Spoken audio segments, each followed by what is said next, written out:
This video will help you sleep and relax. But before we begin, I would like to know which city you're from and what time you're watching this. Now, subscribe to the channel, relax, and let's begin. I remember that street so well. Almost every house on it had bright, colorful Christmas lights.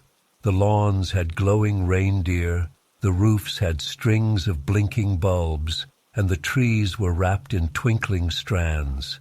It was a cheerful place, where neighbors tried to outdo each other in holiday spirit, except for that one house. It sat halfway down the block, with no lights, no decorations, and curtains always drawn. I was 11 that year and curious about everything. The sight of that dark, undecorated house bothered me. The first time I really noticed it was one evening when I walked home from a friend's place. The snow had just started falling. I looked around, admiring the lights. Then I saw that house. Nothing lit it up. No wreath on the door, no tree in the window. Just a dark shape, the curtains closed tight. I couldn't even tell if anyone lived there, but I thought I saw a slight movement behind the curtain, a shadow shifting. I stopped and stared. After a moment I shrugged it off and went home, but something about it stuck in my mind. A few days later, I passed by again. Same darkness, same closed curtains. I peered at the window, squinting. This time, I definitely saw movement, a shadow, or maybe a figure passing behind the curtain. I felt a chill, not just from the cold air. I wondered who lived there and why they kept it dark during the holidays. Everyone else on the street seemed proud of their decorations, but this place looked like it wanted to hide. I told my friends about it. We were hanging out in my backyard after school. My friend Jake said maybe they were old folks who didn't celebrate Christmas. Emma said maybe they were just out of town. But I had seen movement, so someone was there. I suggested we check it out. They dared me to ring the bell. I agreed, feeling nervous but excited. That Saturday afternoon, we walked down the street. The sun was setting, and the lights on other houses were starting to glow. The dark house stood out even more now. We stopped in front of it. I felt my heart beat faster. Jake whispered, "Come on, do it." Emma nodded, glancing around. No one else was on the street. It was quiet, just the muffled hum of traffic from a few blocks away. I walked up the path to the front door. The porch had a thin layer of snow, no footprints, no sign of life. I hesitated, then pressed the doorbell. I heard no chime inside. I waited a few seconds, then tried knocking. No sound, no answer. I felt like someone was watching me from inside. I called out, "Hello?" Nothing. I turned to my friends, shrugged, and walked back. "No one's there," I said. They looked disappointed, but also relieved. We went home. That night I sat at my desk in my room and thought about that house. If no one was home, who moved behind the curtain? Maybe I imagined it, but I felt sure I saw something. Over the next few days I passed by the house on my way to school and back. Still dark, still no lights. One morning I noticed something odd in the front yard, a piece of green ribbon tangled in a bush, as if it came from a decoration. I knew it wasn't there before. I looked around. No decorations anywhere else, just that ribbon. I picked it up and felt it. It was a Christmas ribbon, like the kind used to wrap presents. I placed it back and hurried to school, feeling uneasy. That same evening, I decided to take a closer look. I walked on the opposite side of the street, pretending to be interested in the other houses. When I came level with the dark house, I glanced over. For a split second, I saw a face in the window, just a pale shape behind the curtain. When I looked directly, it vanished. My heart pounded. I walked faster. After dinner, I told my parents about the house. They brushed it off. My dad said maybe the people didn't celebrate Christmas. My mom said maybe they were sick or didn't like to socialize. They told me to leave them alone, but I couldn't shake the feeling that something was off. The next day after school, I convinced Jake and Emma to come with me again. I wanted them to see what I saw. We arrived before it got dark. The house looked plain and empty. We stood across the street watching. Emma said, "I don't see anything." Jake said, "This is stupid. Let's go." Just then, I caught a flicker of movement in the window. I pointed and said, "Look." But by the time they looked, nothing was there. They teased me, said I was seeing things. I got frustrated and told them to leave if they didn't believe me. They left. I stayed a bit longer, alone, staring at that house. The snow was falling softly. The other houses glowed with lights and decorations. This one remained dark. Suddenly, I noticed something new on the lawn, a broken piece of tinsel lying in the snow near the porch. I was sure it wasn't there before. It looked like it came from one of those sparkly garlands. I walked closer, my boots crunching in the snow, picked it up, and felt my heart pound. Why were these bits of Christmas decorations appearing here? I placed the tinsel down and backed away. As I did, I saw the curtain shift slightly. It made my skin crawl. I hurried home, trying not to run. Over the next week, more odd things appeared in that yard. A small piece of red ribbon one day, half a crushed ornament the next. Strange that these items would show up at a house with no decorations. It was like fragments of Christmas cheer were being dropped there. I never saw anyone put them there, and I never saw footprints in the snow. One evening, a few days before Christmas, I passed by with my parents on our way to a party. I glanced at the house and nearly choked. The windows were lit from inside. Not bright, just a dull glow, but definitely lights. I tugged my mom's sleeve. "Look, they have lights now." She looked but saw only darkness. The lights had vanished. I insisted I saw them, but she said I must be mistaken. My dad rolled his eyes. I felt alone with my suspicions. My friends thought I was making it up. My parents didn't care. I decided I had to be brave and solve this myself. That night, I bundled up in my warm coat and hat and slipped out of the house after my parents were asleep. It was late, maybe midnight. The street was quiet, no cars passing by. The snow glowed under the street lamps. I made my way to the dark house, heart in my throat. I stood on the sidewalk, breathing fast, staring at those closed curtains. I whispered, "I know you're there." Nothing happened. I took a few steps onto the lawn. The snow was undisturbed, no footprints except mine. I leaned forward, trying to peek through a gap in the curtain. I couldn't see much, just darkness.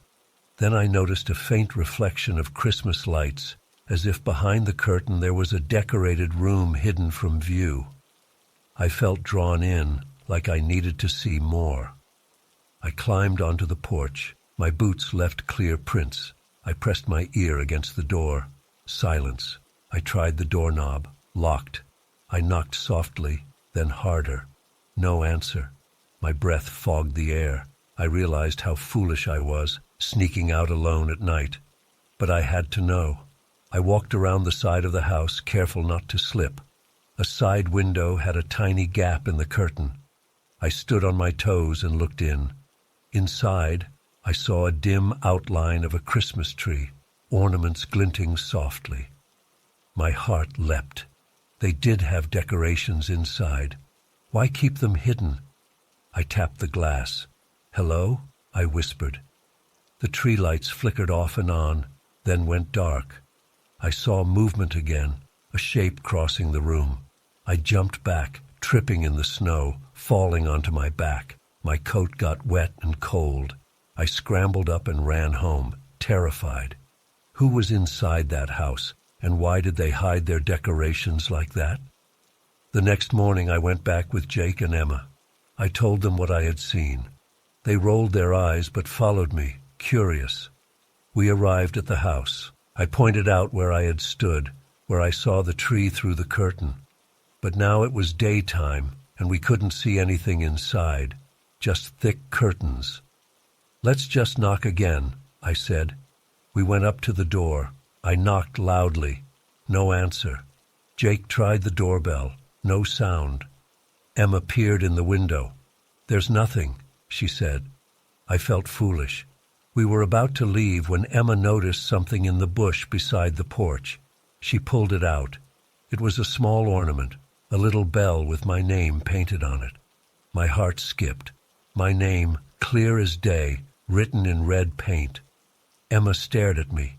Jake backed away. I took the ornament from her, my hand shaking. "This is mine. It has my name." I had never owned anything like it before. Someone had made it and left it here. Why? We decided to prove the house was strange to others. We ran home, got another friend, and returned with flashlights that evening after sunset. We wanted to show them the fragments of decorations, the weird silence. But when we arrived, we found something that stopped us cold. The house was empty, completely empty. Through the windows, we could now see inside clearly. The curtains were gone. No furniture, no Christmas tree, no sign anyone ever lived there. Bare floors, bare walls, just a hollow space. We stood there, speechless. The front door swung open with a creak. None of us had touched it. The inside smelled dusty and stale. We walked in, hearts pounding. I aimed my flashlight around. Nothing inside. No boxes, no footprints, no decorations. Just an empty house. Emma said, "Maybe we got the wrong house." But we knew it was the same one. Jake felt the walls, looked for any hidden panels. Nothing. I pulled out the ornament with my name on it from my pocket. It was real, solid, proof that something happened here. I left it on the floor of the empty living room, as if returning it. Then I changed my mind and picked it back up. I didn't want to leave anything behind. We left the house quickly, shutting the door behind us. We stood outside on the lawn, staring at the dark windows. I saw a flicker of movement again, reflected in the glass, as if someone stood behind us. I spun around. No one there. After that night, the house stayed empty.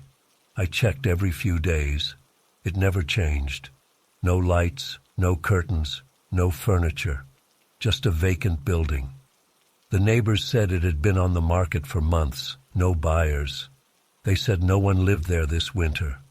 But I knew what I saw. Christmas came and went. Our street stayed cheerful. People talked about their holiday plans, their new gifts, their family dinners. I couldn't forget the strange sightings, the ornament with my name. I kept it hidden in my room, not sure what to do with it. Months passed. By spring, my memories felt distant and unreal. But now and then, I looked at that ornament and felt a chill. I never solved the mystery. I never learned who left those decorations or why they revealed themselves only to vanish. All I know is that for a few weeks that winter, a dark house on our bright street held secrets I couldn't explain. And one of those secrets followed me home, etched in red paint, reminding me that what I saw was real.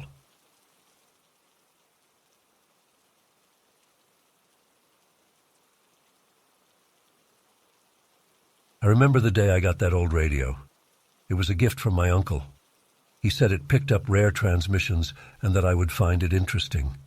It looked old and scratched, with a large dial and a thin antenna.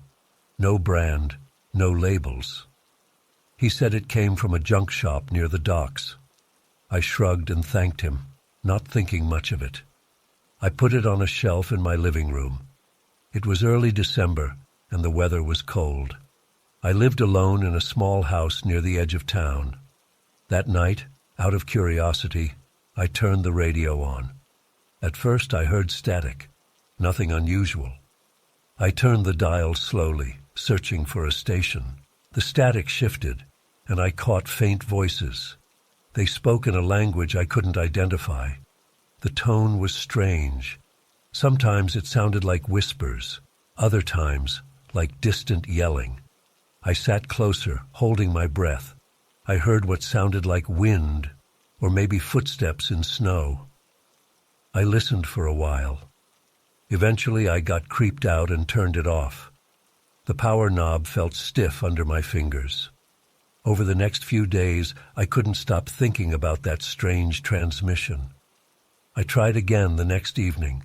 Same static, then voices. Different voices this time. They sounded distressed, calling out in that unknown language. I tried adjusting the antenna. The signal didn't get clearer. I heard something like crunching snow and a faint rustling sound. I felt uneasy and turned it off again. One night I heard my name.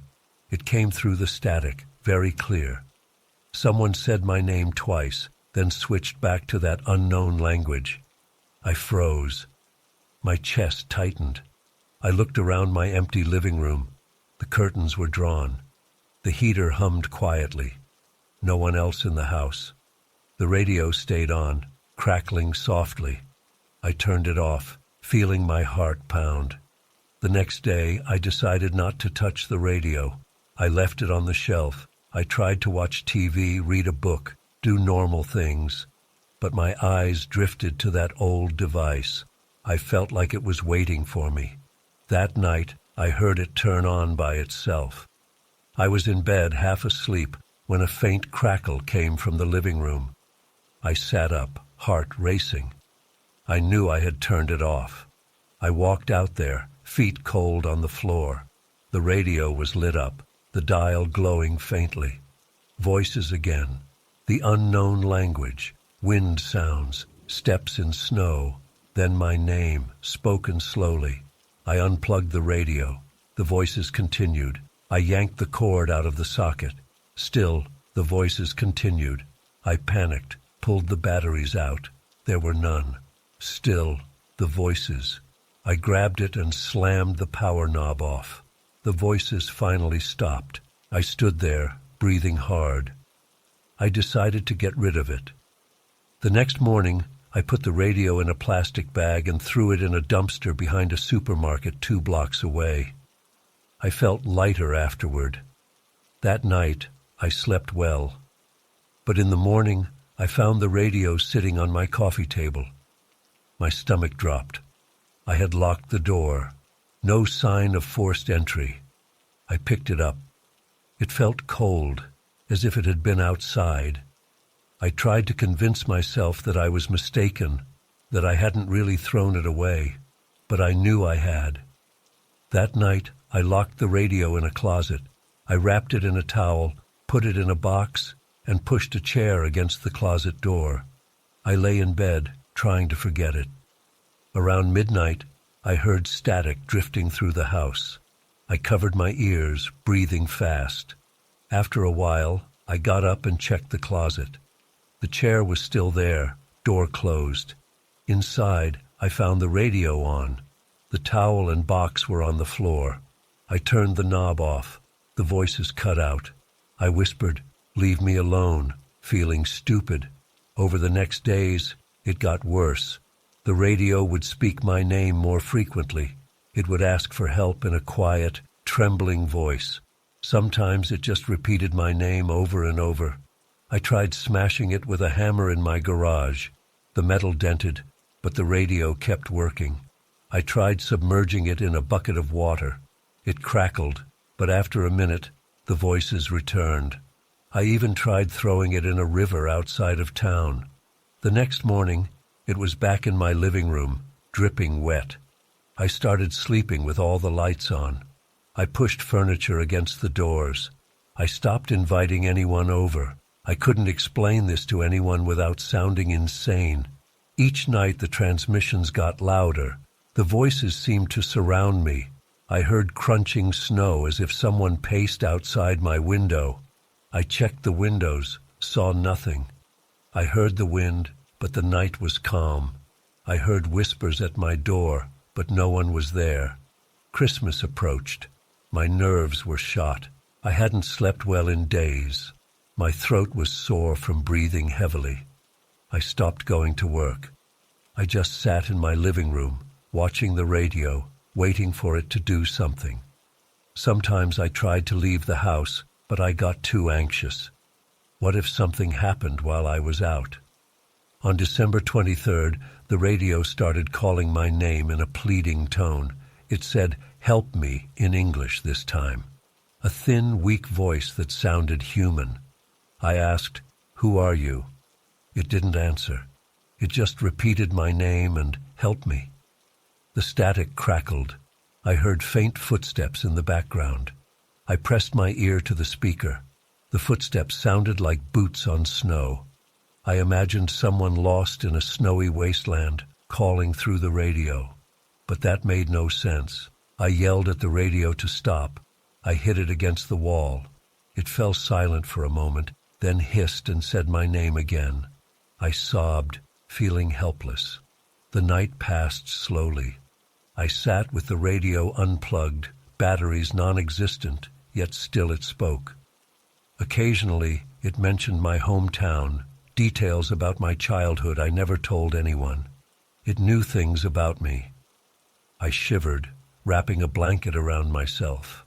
The heater didn't help. I felt cold all the time. On Christmas Eve, I decided to try leaving the radio far away again. I drove out to the old industrial area at the edge of town and tossed it behind a pile of scrap metal. I rushed home, locked the door. I waited, heart pounding. Hours passed, no sign of it.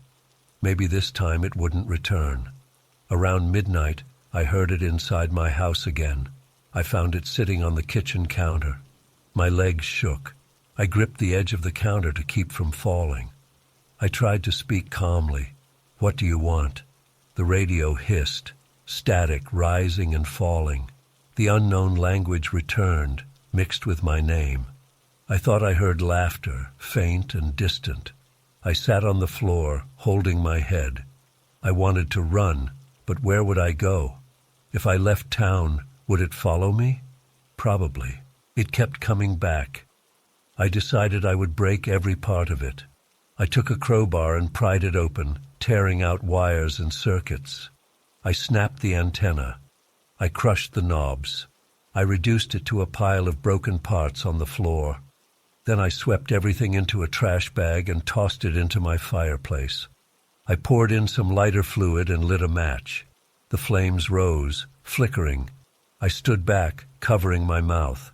The plastic and metal smelled awful as they burned. After a while, the fire died down. The radio was a melted lump of metal and ash. I felt some relief. I sat on my couch, inhaling shakily. It was over. I must have imagined it. Stress, lack of sleep, something. I went to bed, actually sleeping for a couple of hours. I woke up to the sound of static. I screamed. On the mantel, where I had placed a few Christmas cards, sat the radio, whole again. It looked even older now, more worn. I smelled ash on it. I backed away, tears in my eyes. My throat hurt. The radio crackled, said my name softly, then, "Tonight." Just that one word, tonight. It was Christmas Eve. The clock showed 3 a.m. I paced the living room, unsure what to do. The radio stayed quiet but on, the dial glowing faintly. I checked the doors and windows, all locked. I gripped a knife from the kitchen. I had no idea what I expected to do with it. I just felt safer holding something. Around 4 a.m., the radio started picking up that strange language again. Wind sounds, footsteps crunching in snow, louder than ever. I pressed my ear close. The footsteps sounded like they were right outside my front door. I ran to the door, listened. Silence in reality, but on the radio, I heard heavy steps, closer and closer. I whispered, "Stop this," my voice shaking. The radio didn't stop. The footsteps got louder. I heard a door creak open on the radio. My front door didn't move. I double-checked the locks. They were secure. But inside the static, I heard slow steps on a wooden floor, as if someone had entered a room. My room? My heart pounded so hard it hurt. I felt sweat on my forehead. I held the knife, knuckles white. The radio crackled again, and I heard my name whispered by a voice right next to the microphone. Then I heard a soft tap, like someone tapping on glass. I looked at my windows. Nothing. On the radio, the tapping continued, faster now. I yelled, "Who are you? What do you want?" No answer, just tapping and footsteps. Then I heard a soft scraping sound, like a chair being moved. I checked my chairs. They were still. The radio hissed, and the footsteps seemed to circle me, but in the radio's world, not mine. The clock now read 5 a.m. I was shaking, exhausted. I prayed silently for morning to come. The radio's static rose, then fell. Suddenly, a calm voice spoke in English. "I am here." I gasped and held my breath. "I am here," it repeated. I spun around, looking for any sign of a person. No one, just me and the radio. The voice said my name, then, "Open the door." I shook my head, tears in my eyes. I wouldn't open anything. "Open the door," it repeated. I stood still. "Open the door." Louder this time, almost a shout. I whispered, "No." The radio went silent. I thought maybe it was over. Then I heard the front doorknob rattle. I jumped back, heart in my throat. The doorknob twisted, but the lock held. I rushed to hold it steady. Nothing pushed further. I ran to the kitchen to see if someone tried the back door. Nothing. I returned to the living room. The radio was silent, dark. I took a deep breath, unsure what to do next. At exactly 5:30 a.m., the radio turned on by itself, no static this time. It played a sound of steady breathing, in, out, like someone standing right behind me. I spun around, saw no one. The breathing got faster, panicked. Then a sudden screech through the speaker made me drop the knife. I covered my ears. The screech ended, replaced by that unknown language shouting something. I couldn't understand it, but I felt the anger and desperation in it. I yelled, "Leave me alone!" The radio fell silent again. I stood there, chest heaving. I stared at it, waiting for something else. Minutes passed. The sky outside began to lighten. Christmas morning was coming. I waited, tense. The radio stayed quiet. As daylight grew, I carefully approached the radio. It looked normal, old and worn. I touched the dial. Nothing happened. I turned it off, then on. Just normal static, no voices. I tried a few frequencies. Ordinary radio stations came through faintly. Music, news reports, everything normal. I opened the door a crack and looked outside. Fresh snow on the ground, untouched. No footprints, no one outside. I shut the door and locked it again. My hands shook as I made coffee. I sipped it, staring at the radio. It never spoke again. By noon, I dared to unplug it and put it back on the shelf. Silence. I never learned who spoke through it or how it happened. After that Christmas, I stored the radio in my attic, locked away in a box. It never turned on by itself again. But I still dream about those voices, those footsteps in the snow, and the moment it said my name, asking me to open the door. I will never forget the fear of that night. I still avoid old radios and keep all my doors locked, especially on Christmas Eve.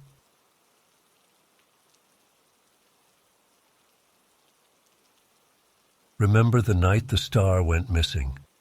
It was early December, just after the city workers had placed our giant star on top of the huge Christmas tree in the central square. That star was a tradition. Every year, we gathered to watch it being raised. It was large, made of metal and glass, and it shone bright, visible from almost any point in our small town. I watched it go up, standing with a few neighbors, the air cold, my breath visible. Everything seemed normal then. A few nights later, I heard people talking on the street. I stepped outside and saw a small crowd in the square. It was dark, too dark. The star on the tree was gone. I blinked, thinking maybe someone dimmed the lights. But no, the star had disappeared completely. The top of the tree was bare. People whispered to each other. Some wondered if it had fallen and broken. Others said maybe it was stolen. The mayor arrived, looking upset and confused. He ordered a quick search. We all walked around, looking under benches, checking behind decorations. Nothing. That star was huge and heavy. It couldn't just vanish silently. The next morning, children at the school said they saw the star in the sky during the night, like it had drifted away. I didn't believe that at first. It sounded like a silly rumor. But more kids insisted. They described it floating above rooftops, then disappearing behind the hills. The adults dismissed it, but I felt uneasy. Our town's lights started flickering at odd times.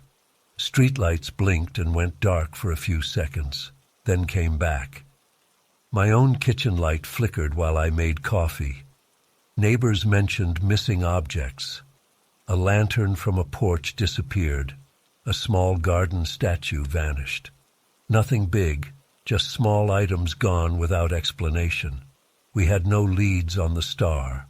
The mayor called in the local police chief. They examined the tree, found no signs of tampering. The supports were intact, no broken chains or cut wires. It was as if the star lifted itself off. They tried not to show fear, but I saw the worry on their faces. The newspapers came, wrote stories, but no one had real answers. My stomach felt tight whenever I walked by the empty tree. A few days later, a friend knocked on my door early in the morning. She was pale and nervous. She said she saw the star again, late at night, hanging low over the edge of town. I asked if she was sure. She swore she saw its shape, its glow, but it looked different. Dimmer and moving slowly. I tried to imagine that heavy metal star just floating in the air. It made no sense. We decided to check the area where she claimed to have seen it. We found footprints in the snow near the outskirts, big footprints, larger than any boot. They were spaced far apart, like something with a huge stride had passed through.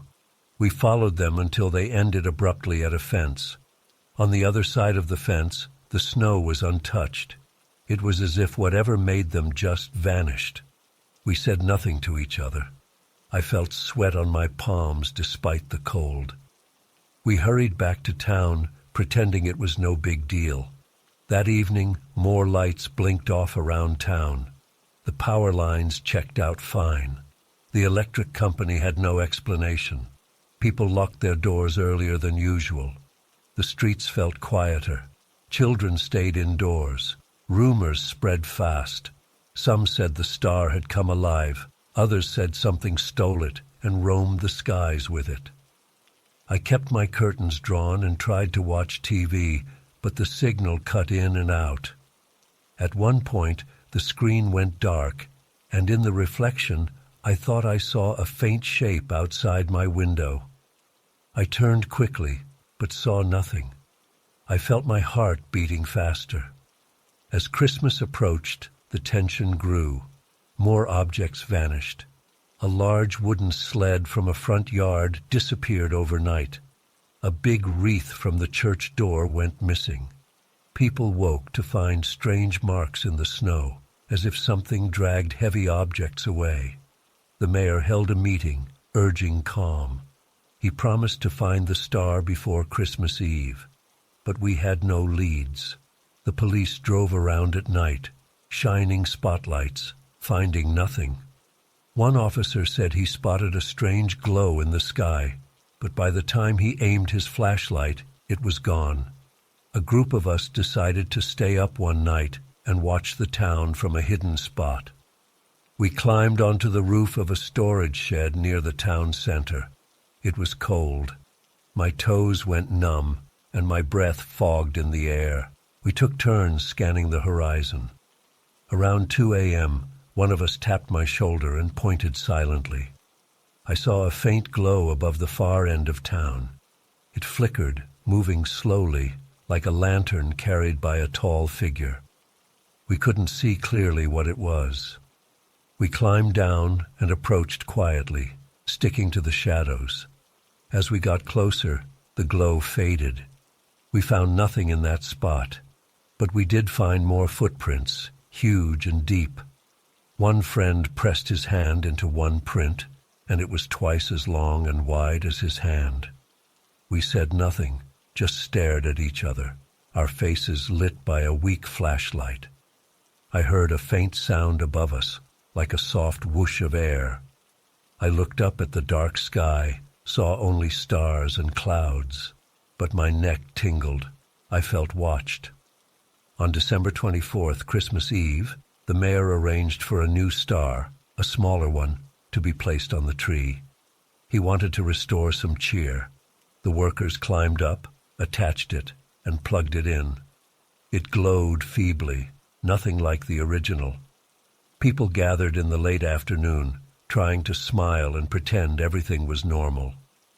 I stood near the back, hands in my coat pockets, scanning the rooftops. I saw kids holding their parents' hands, eyes wide with worry. Some whispered that the original star would return that night. I hoped not. I just wanted this to end. As evening came, the sky turned dark gray. Snow fell lightly. The lights in the town began flickering more frequently. Then, at exactly 9 p.m., a sudden blackout plunged the entire town into darkness. People screamed. I stumbled forward, reached out, felt someone's coat sleeve. We waited, breathing hard. After a minute, the lights flickered back on. The small replacement star on the tree was gone now too. In its place, just empty branches. I heard gasps and curses. Someone said they saw something move fast across the sky when the lights went out. We ran around with flashlights, trying to catch a glimpse of anything. The air felt heavy. I thought I heard distant footsteps, a crunching sound, but it might have been my own shoes in the snow. The mayor shouted for everyone to go home and lock their doors. People scrambled away, leaving the square empty. I stood there alone for a moment, my heart pounding. I looked up, saw nothing but clouds. Yet I felt something massive pass overhead, blocking distant stars for a second. My skin prickled. I decided I had to see if there was any clue in the spot where we found footprints before. I walked alone, flashlight in hand, towards the outskirts. It was risky and stupid. The streets were empty, every window dark. No Christmas lights now. All had gone out. The silence pressed on my ears. The snow crunched under my boots. My breath was loud. As I reached the fence line where we saw footprints before, I noticed something glinting in the faint moonlight. A piece of metal, twisted, with colored glass embedded. It looked like a fragment of the star. I picked it up, my fingers numb, and slipped it into my pocket. I shone my flashlight around, saw more pieces scattered in the snow. The star had been torn apart somehow. I swallowed hard, feeling panic rise in my chest. If it was torn apart, what was that thing carrying? Suddenly I heard a low noise, like a groan. I froze, light shaking in my hand. The sound came from above me. I tilted my head back slowly. For a second, I saw a huge shape silhouetted against the faint glow of distant town lights. It was tall, looming behind the fence. I couldn't see details, just a large form with something large and metallic in its grasp. I choked back a scream and backed away slowly. The shape didn't move. I took another step, nearly slipping on ice. When I looked again, it was gone. The fence line was empty. I turned and ran. I ran faster than I ever had, heart hammering, lungs burning. I didn't stop until I reached my house. I locked the door, pulled the curtains shut, and sat on the floor trying to calm my breathing. I couldn't understand what I saw. Something tall and silent carrying that big star. I felt tears in my eyes, not from sadness, but from sheer confusion and fear. Outside, the night was silent. No lights, no laughter, no Christmas cheer. Just darkness and the memory of that huge shape. I stayed awake, knife in hand, every muscle tense. Around midnight, I heard a soft whoosh again, like giant wings or a huge cape of darkness passing over my rooftop. I held my breath, listening to my heartbeat in my ears. The sound faded. I stared at the wall, praying for morning. At dawn, the power came back. Some lights turned on. Neighbors stepped out cautiously, looking at the empty tree. The mayor was there, pale and shaken. No one asked about the star anymore. They just moved around quietly. We all knew something had happened that we couldn't explain. The newspapers printed vague stories about vandalism and theft, but we all knew better. People avoided talking about it after that day. Christmas passed in a strange mood. Families stayed indoors, doors locked, curtains closed. The atmosphere was heavy, as if everyone knew something uninvited had passed through our town. I tried to tell a friend what I saw at the fence line, but he just shook his head, told me to forget it. He said we should move on, pretend it never happened. In the following weeks, no more objects disappeared, no more lights flickered. The city workers removed the tree earlier than usual. The mayor never mentioned putting a star up again. We returned to our routines, but with a lingering sense of unease. I kept that fragment of the star hidden in my closet. Sometimes I take it out and feel its rough edges, the twisted metal and colored glass. It reminds me that something large and unknown came to our town that winter. It took our star, took small objects, and then vanished into the night sky. I don't know where it came from or why it visited us. I only know the fear I felt, the way my stomach clenched, the way my heart pounded when I saw that shape. Even now, years later, I don't hang bright decorations outside. I keep my house dim at Christmas, just a small tree indoors. I don't want to attract attention. When I look at the dark sky above our quiet streets, I sometimes remember the sound of that whoosh, the silent passing of something overhead, and I close my curtains and hope it never comes back.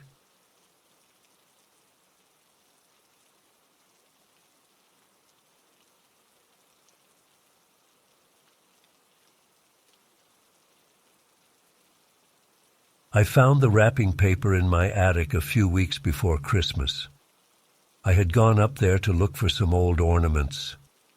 The attic was dusty, cramped, and smelled like old cardboard. I pulled aside a box and noticed a roll of gift wrap in a corner. It had bright colors, lots of Christmas trees, and smiling children drawn on it. It looked old-fashioned, maybe something left behind by the previous owners. I didn't remember buying it. I shrugged and took it downstairs with my decorations. I thought maybe I'd use it for some presents. That first day, I unrolled a bit of the paper on my dining table. The children were drawn simply, wearing little hats and scarves, all smiling around a Christmas tree. It looked cheerful. I cut a piece to wrap a small box for a friend. Then I left the roll on a chair and went about my day. The house was quiet. I live alone, so no one would have touched it. The next morning I came back to wrap more presents. I unrolled the paper again and paused. The children on the paper had changed positions. The day before, I was sure they stood in a circle holding hands. Now, one of the children stood slightly off to the side, as if looking out of the paper. I thought maybe I remembered it wrong. I shook my head, feeling a little confused, but I kept wrapping. I decided not to think too much about it. Maybe I just didn't pay enough attention before. A day later, I had more gifts to wrap. I grabbed the paper roll. When I unrolled it, I noticed the children looked different again. The smiles seemed less bright. Their faces appeared more concerned. The Christmas tree in the background looked like it had fewer lights on it. I felt a chill. I ran my finger over the paper, expecting some trick, but it was just normal gift wrap. The ink didn't smear. I rubbed my eyes, wondering if I was tired. I decided to use different wrapping paper for the rest of my gifts. I placed the odd roll aside in a closet. I thought maybe I'd been working too hard, or maybe I was just mistaken about the images. But that night, as I passed by the living room, I saw the closet door was slightly open. I knew I'd closed it. I opened the door and found the roll of wrapping paper partially unrolled on the floor. My heart thumped. I knelt down and rolled it back up, careful to keep it tight. I told myself it must have fallen off a shelf. I locked the closet door this time. The next morning, the roll was under my Christmas tree. I stared at it, heart pounding. I was sure I locked it up. I picked it up slowly, feeling uneasy. The children on the paper looked directly at me now. Their eyes seemed focused, no longer just generic drawings. Their mouths were turned down slightly, no smiles left. The Christmas tree behind them looked darker, like the lights were off. I felt my hands tremble. I put the roll in a bag, carried it outside, and dropped it in my trash bin. I stood there in the cold backyard, breathing hard, trying to calm down. Later that day, I checked the trash. The roll was gone. My stomach clenched. I returned inside and searched the house. Nothing. I tried to ignore it and watch some TV, ate dinner, and went to bed early. But I couldn't sleep well. I kept imagining the children's eyes on that paper. The next day, I woke up and found the roll lying on my kitchen counter. I gasped, stepping back. I hadn't heard anything in the night. My doors were locked. There were no footprints in the light dusting of snow outside. Yet, here it was. I forced myself to look at it closely. The images had changed again. Now the children stood very close together, their faces worried. One child pointed off the edge of the paper. The tree behind them looked bare, no decorations left. I touched the surface with a shaking hand. It felt normal, smooth paper. I picked it up and tried tearing it. The paper was tough, but I managed to rip a small piece off. I examined the torn piece. The image on it showed part of a child's arm. It looked so detailed, like a photograph, but not quite. I burned that torn piece in my fireplace. It crackled and turned to ash. I smiled grimly, thinking maybe I could destroy the whole roll this way.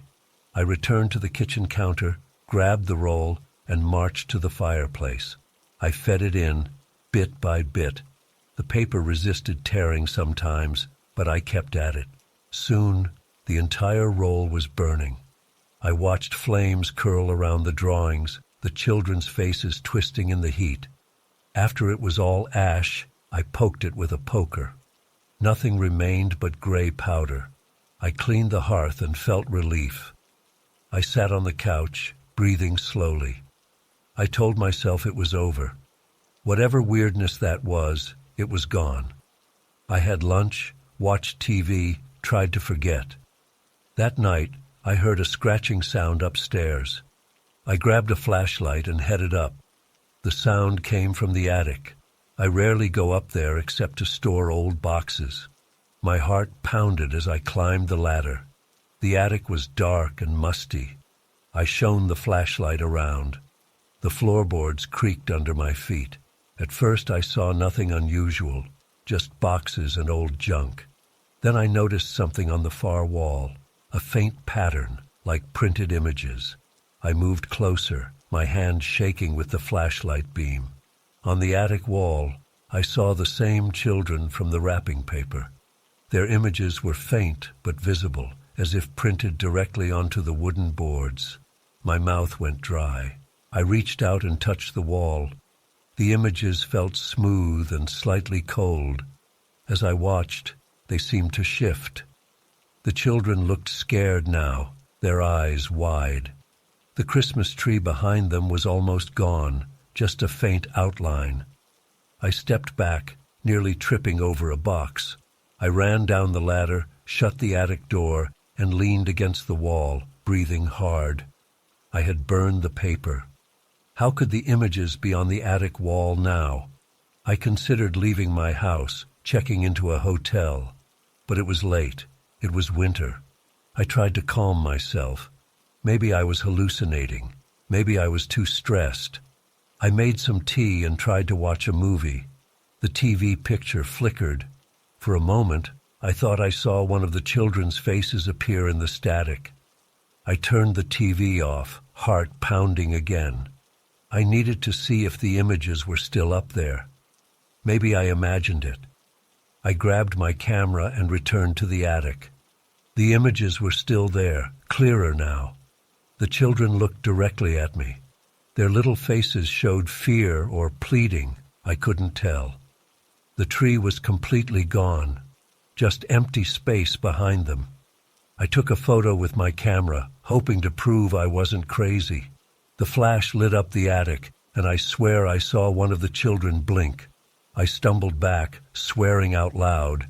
I turned off the flashlight, relying only on the faint glow from outside. In the dim light, I saw the children move.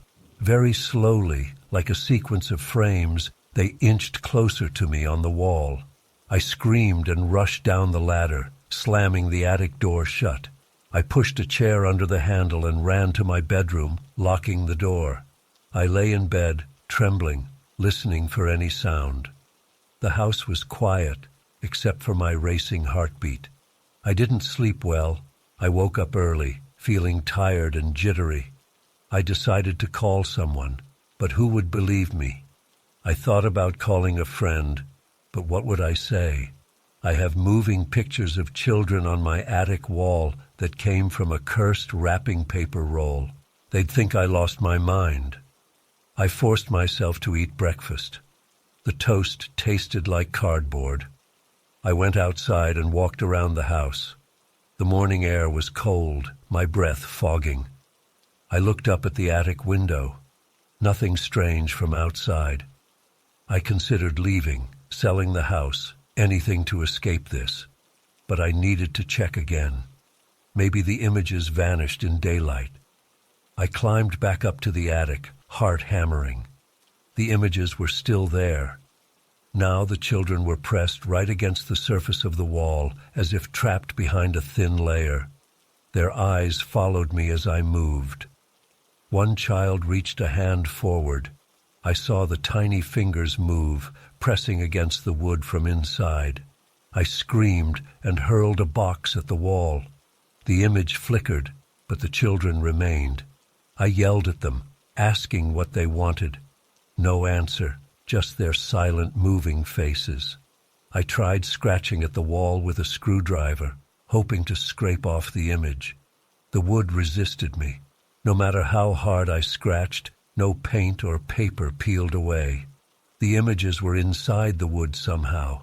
I slammed my fist against the wall in frustration. The children flinched, as if startled by the impact. Tears ran down my cheeks. I begged them to stop, to go away. No response. They just stared with those sad, frightened eyes. I had to think of something else. I rushed downstairs and grabbed a can of paint. I climbed back up and tried painting over the images. The first coat covered their faces partially, turning them into blurry shapes. But as the paint dried, it cracked and peeled away, revealing their faces again, even clearer this time. I nearly broke down sobbing. It was hopeless. I remembered burning the paper. Fire might be the answer again, but burning my attic would destroy my house. I lit a small candle and held it near the wall. The heat made the wood warm, but the images stayed.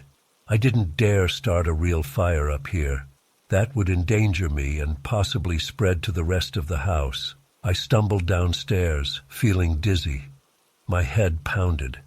I paced the living room. Maybe if I ignored it, they'd go away. That sounded insane, but I had no better idea. I locked the attic door again, pushed furniture against it, and avoided looking at the ceiling. I tried to distract myself by cleaning the kitchen, turning on the radio. Static greeted me. I thought I heard faint childish voices in the static, so I turned it off quickly. Night came. I sat on my couch in the dark, all lights off, hugging my knees. I listened for any noise from above.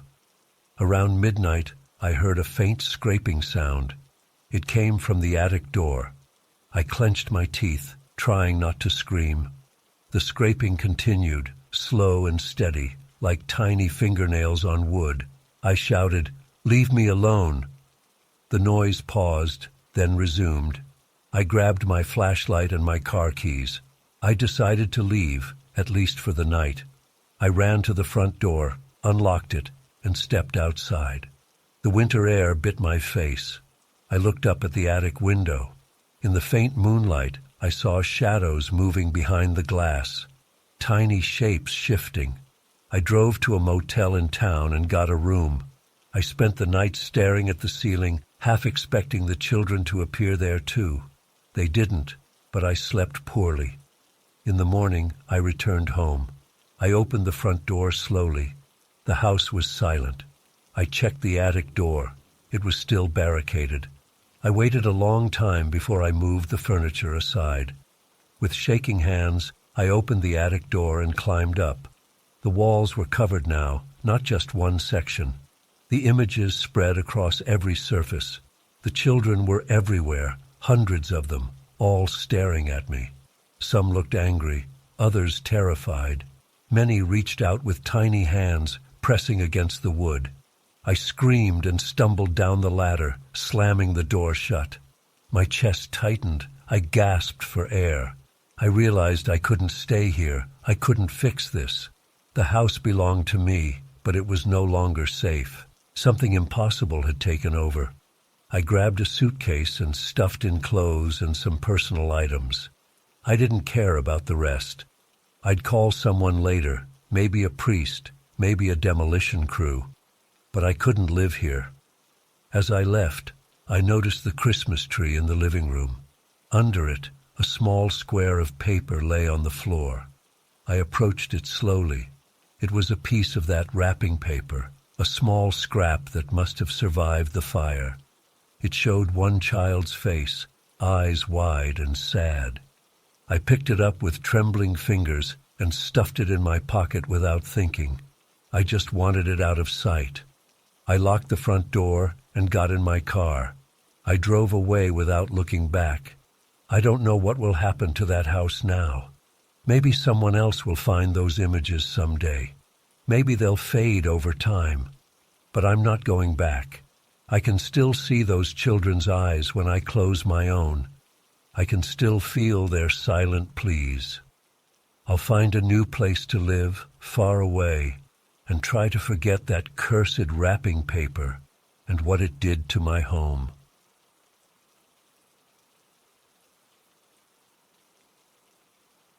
I remember the first night it happened. It was our second day at that isolated inn right before Christmas. We'd come out here for some peace and quiet, away from the city. My partner Sarah and I just wanted a calm holiday, maybe some hiking in the snow, reading by the fireplace, and good sleep. The inn was old, a bit creaky, but charming enough. We had a decent room on the second floor with a window facing the woods. I felt relaxed for the first time in months. That first night was quiet until about 2 a.m. I woke up feeling strange, not sure why. Sarah slept beside me, breathing softly. The room was dark except for a bit of moonlight. As I lay there, I heard something in the hallway. A gentle sound, like someone singing very softly. It sounded like a chant, repetitive and low, almost a hum. I couldn't make out words. It was too faint and muffled. I got up, opened the door a crack, and peered into the corridor. Empty.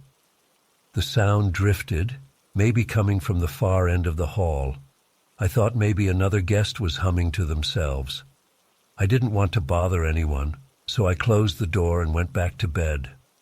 The next morning, over breakfast in the small dining area, I mentioned the strange sound to Sarah. She shrugged, still waking up over her coffee. She said maybe it was the wind or someone else awake at night. The innkeeper, a middle-aged woman named Diane, refilled our coffee. I asked casually if someone had been singing last night. She looked puzzled and said no, everyone was asleep. Maybe I imagined it. I let it go. We spent that day snowshoeing on a nearby trail. The air was crisp and we enjoyed ourselves. We returned to the inn tired, ate dinner, and chatted with a few other guests. No one mentioned strange noises. We went to bed early. I slept deeply until 2 a.m. again. This time Sarah woke me by shaking my shoulder. She whispered, "Do you hear that?" I listened. The same chanting sound, soft and low, came through the walls. It seemed to come from somewhere down the corridor again. We got out of bed quietly and walked to the door. I opened it gently, and we stepped out into the dim hallway. The corridor was lit by a single nightlight near the stairs. The wooden floor creaked under our feet. The sound was clearer now, a soft chant, slow and rhythmic. It sounded sad, like a lament. Sarah looked at me with wide eyes. She whispered, "Who is that?" I shook my head. We followed the sound, moving slowly, trying not to make noise. It led us towards the end of the hall, where a door stood closed. I tried the knob. Locked. The chant stopped the moment I touched the handle. Silence. We stood there, shivering slightly in our pajamas. We waited a full minute. Nothing. We returned to our room, heartbeats quick. The next morning, I asked Diane again. I described the sound more clearly. She shrugged and said it must have been the wind or the old pipes. But I knew what I heard. Sarah and I decided to try recording it. That night, before bed, I set my phone on the dresser, recording audio from about 1:45 a.m. At 2 a.m., we woke up to the chanting again. We listened carefully, trying to catch any words, but it sounded like nonsense syllables. After a few minutes, we tried to record it more directly. I held my phone near the door.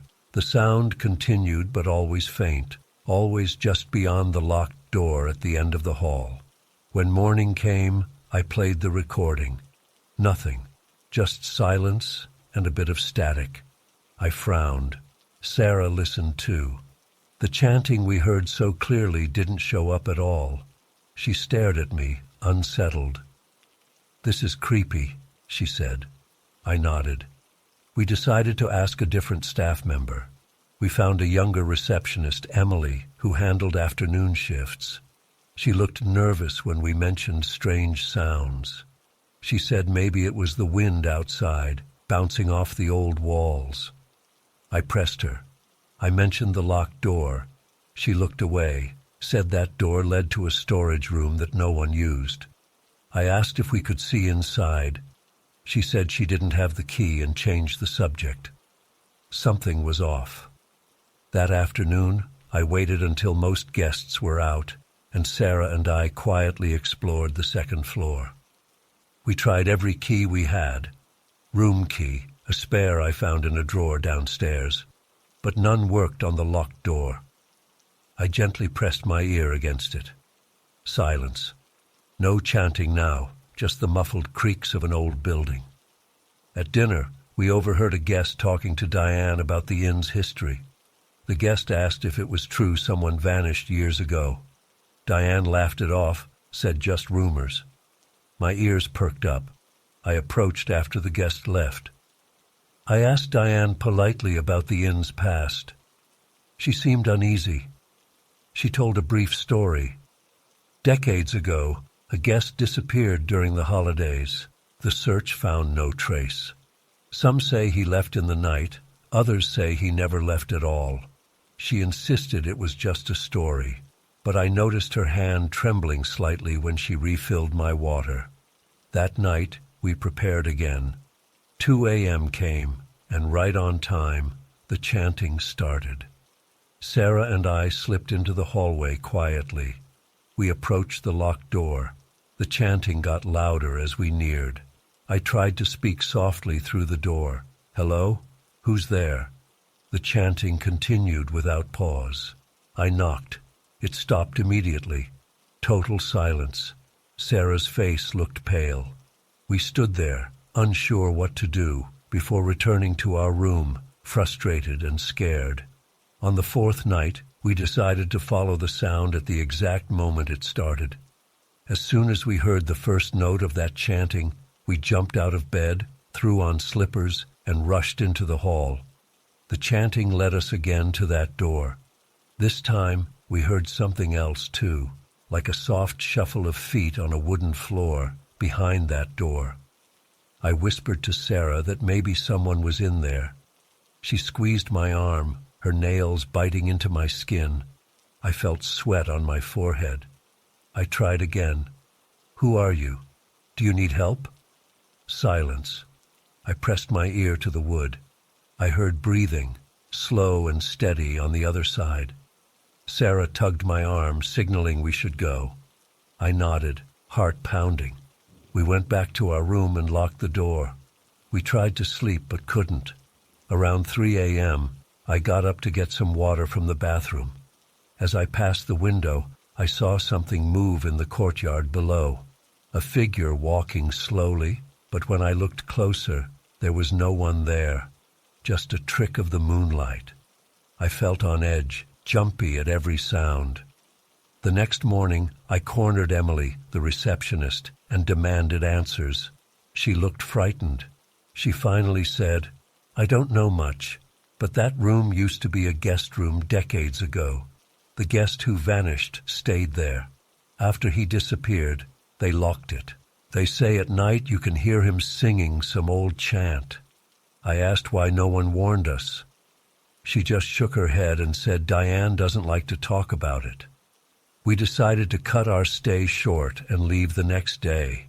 But the roads were bad with snow, and the inn's driver said no one could leave until the plow came through, maybe in 2 days. We were stuck. That night, we prepared differently. We set up a chair in front of the door. We decided not to go out into the corridor. Instead, we listened from our room. At 2 a.m., we heard the chanting again, faint and steady. I placed my ear against our own door, trying to determine if it was the same as before. It sounded closer. I stayed put. After a few minutes, the chanting faded. I breathed a sigh of relief, thinking maybe it would stop. But then I heard it again, louder this time, as if coming from inside the corridor right outside our door. I held Sarah's hand. She was trembling. The chanting grew clearer. It sounded like a single male voice, humming a tune with no words, or words too muffled to understand. Suddenly we heard footsteps, slow, deliberate steps in the hallway. I bit my lip, heart thudding. The steps paused near our door. The chanting paused too. We stood still, not even breathing. After a long silence, the steps resumed, walking away towards that locked room. The chanting started again, distant now, and then stopped altogether. Morning came, and we felt exhausted.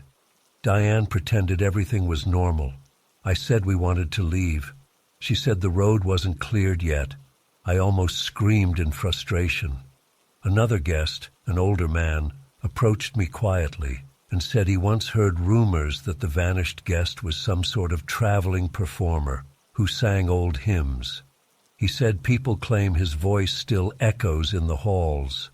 I asked if anyone ever opened that room. He said no one dared.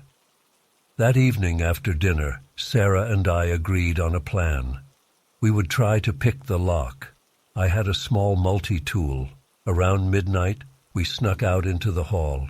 We crouched by the locked door, working the tool into the old lock. The hallway lamp flickered. After a few tries, I felt the mechanism shift. I turned the knob slowly. The door clicked open a fraction. We looked at each other, hands shaking. Before we could push it open further, we heard a soft breathing sound from inside. We froze, then carefully stepped back and let the door close. Our courage failed us. We ran back to our room and locked ourselves in. I felt ashamed of my fear, but relief that we didn't see what lay inside. On our last night, just before the plow was due to arrive the next morning, we tried one final thing. We set up our phone again to record audio, placing it right by our door. At 2 a.m., the chanting began, soft and steady. We sat on the bed, holding hands. The sound grew louder. I realized with horror it wasn't coming from the hallway this time. It sounded like it was coming from inside our room. I jumped up, checking every corner, the closet, under the bed. Nothing. Sarah crouched by the door, listening. She said, "It sounds like it's behind the dresser." I moved the dresser aside just a bit to see if there was a vent or something. Nothing, just solid wall. The chanting echoed in our ears, louder now. Sarah's breathing turned fast and shallow. I tried to calm her, whispering that it would be over soon. The chanting stopped suddenly. Silence. Then 3 soft knocks came from the wall behind the dresser. I backed away, heart pounding, and pushed the dresser back in place. Another 3 knocks, gentle but insistent. Sarah gasped, tears in her eyes. I yelled, "Go away." No response. We spent the rest of the night huddled together, not daring to sleep. Eventually, around dawn, we heard distant engine sounds. The plow must have arrived. We hurriedly packed our bags. Diane asked if we would stay for breakfast. We refused, just wanting to leave. She looked relieved to see us go. As we stepped outside, I turned around and looked at the second-floor windows. I thought I saw a faint shadow there, a shape behind the locked door's window.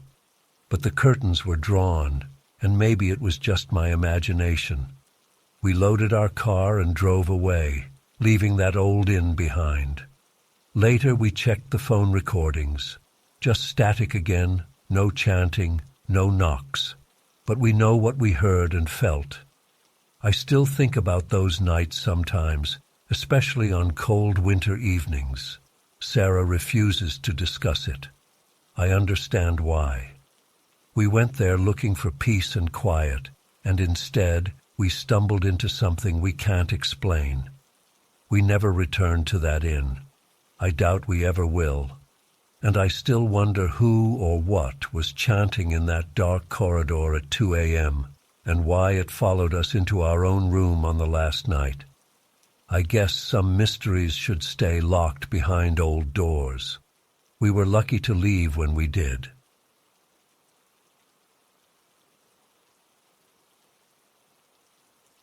I remember the moment I brought the tree into my apartment. It was a cold evening a few days before Christmas.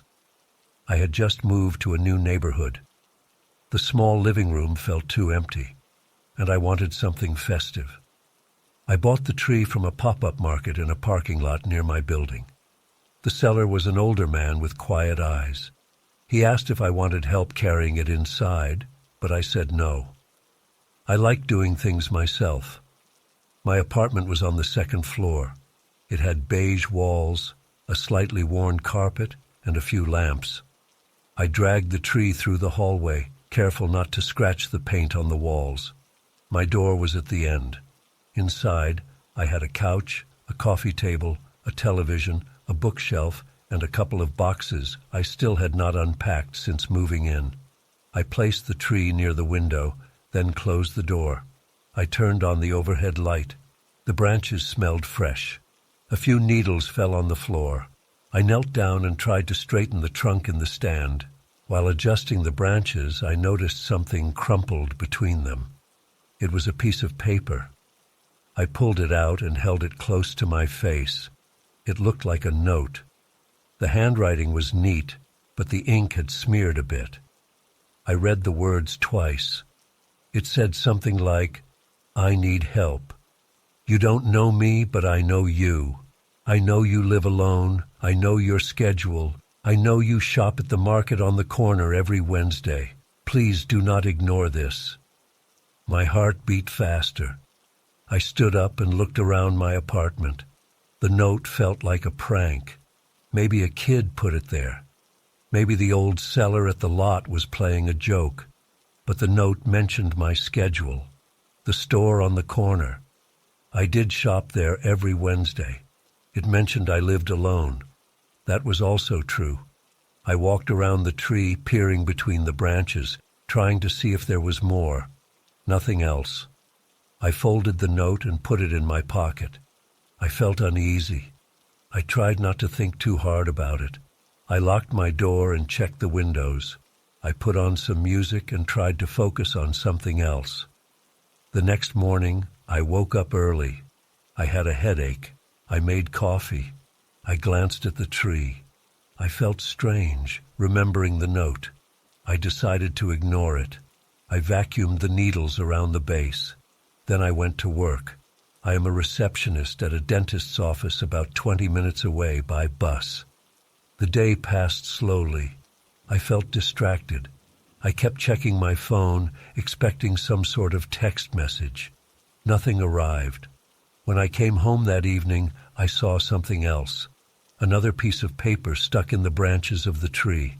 I had not decorated it yet, so it was easy to spot. This time I read it right away. "You should lock your bedroom window. I saw it open last night at 11:24 p.m. I felt the blood drain from my face. I had left my bedroom window cracked for fresh air. Someone knew the exact time. Someone had seen it. I checked my bedroom. The window was closed now. I had closed it before leaving for work. I walked around the apartment, making sure everything was in order. Nothing seemed stolen or disturbed, but the note was very precise. I tried to call my friend, but she was busy. I tried to tell myself it was some weird neighbor. I told myself to calm down and think rationally. I looked through the peephole in my door. The hallway was empty. I looked outside my bedroom window at the back alley. No one there. I felt anxious. I decided to set a simple trap. I placed a small piece of tape on my bedroom door at the top, so if someone opened it while I slept, the tape would fall. I also pushed a chair against the front door before locking it, so if someone entered, I would hear it. That night, I woke up around 3 a.m. for no reason. I listened carefully. Nothing. I walked into the living room. Everything seemed normal. I looked at the tree. I felt irritated by its presence now. I wondered if I should throw it out, but it was too big and heavy. Instead, I returned to bed. I did not sleep well. In the morning, I checked the traps. The tape was still there. The chair was in place. I felt a bit relieved. I thought maybe it was all in my head. I got ready and went to work again. When I got back that evening, I found another note. This one was folded carefully and placed near the top of the tree at eye level. I had to stand on my toes to reach it. I read it in my living room, standing next to the couch. "Don't ignore me. I know what you keep in the bottom drawer of your nightstand. Help me, or you will regret it." I felt a knot in my stomach. The bottom drawer of my nightstand held some personal letters, old birthday cards, and a small diary from when I was a teenager. No one knew about that. I searched my apartment from top to bottom. I checked behind the couch, in the kitchen cabinets, under the bed, in the closet. I looked for hidden cameras. I checked the smoke detectors for hidden microphones. I found nothing unusual. Yet the notes kept appearing. Someone had access. Someone was watching. I considered calling the police, but what would I tell them? Strange notes in a Christmas tree? No actual break-ins or thefts. No physical evidence. It sounded crazy. Instead, I decided to investigate. I needed to find out where the tree came from. I put on my coat and went out. It was late evening. The Christmas tree lot was still there, just a few blocks away. The old man was there. I asked him if he remembered me. He said yes, he remembered selling me a tree. I asked if anyone else had touched that tree. He just shrugged. He said the trees came from a supplier out of town. He did not know much about them. I asked if something strange had happened before with these trees. He did not understand what I meant. He seemed honest, but I could not tell for sure. I returned home, disappointed. When I stepped back into my apartment, I noticed my living room light was off. I had left it on. My chest tightened. I walked in carefully. I flipped the light switch. The tree looked slightly different. Some branches seemed bent in a different direction. I approached and saw another note. This one said, "Stop asking questions. You're running out of time." I cursed under my breath.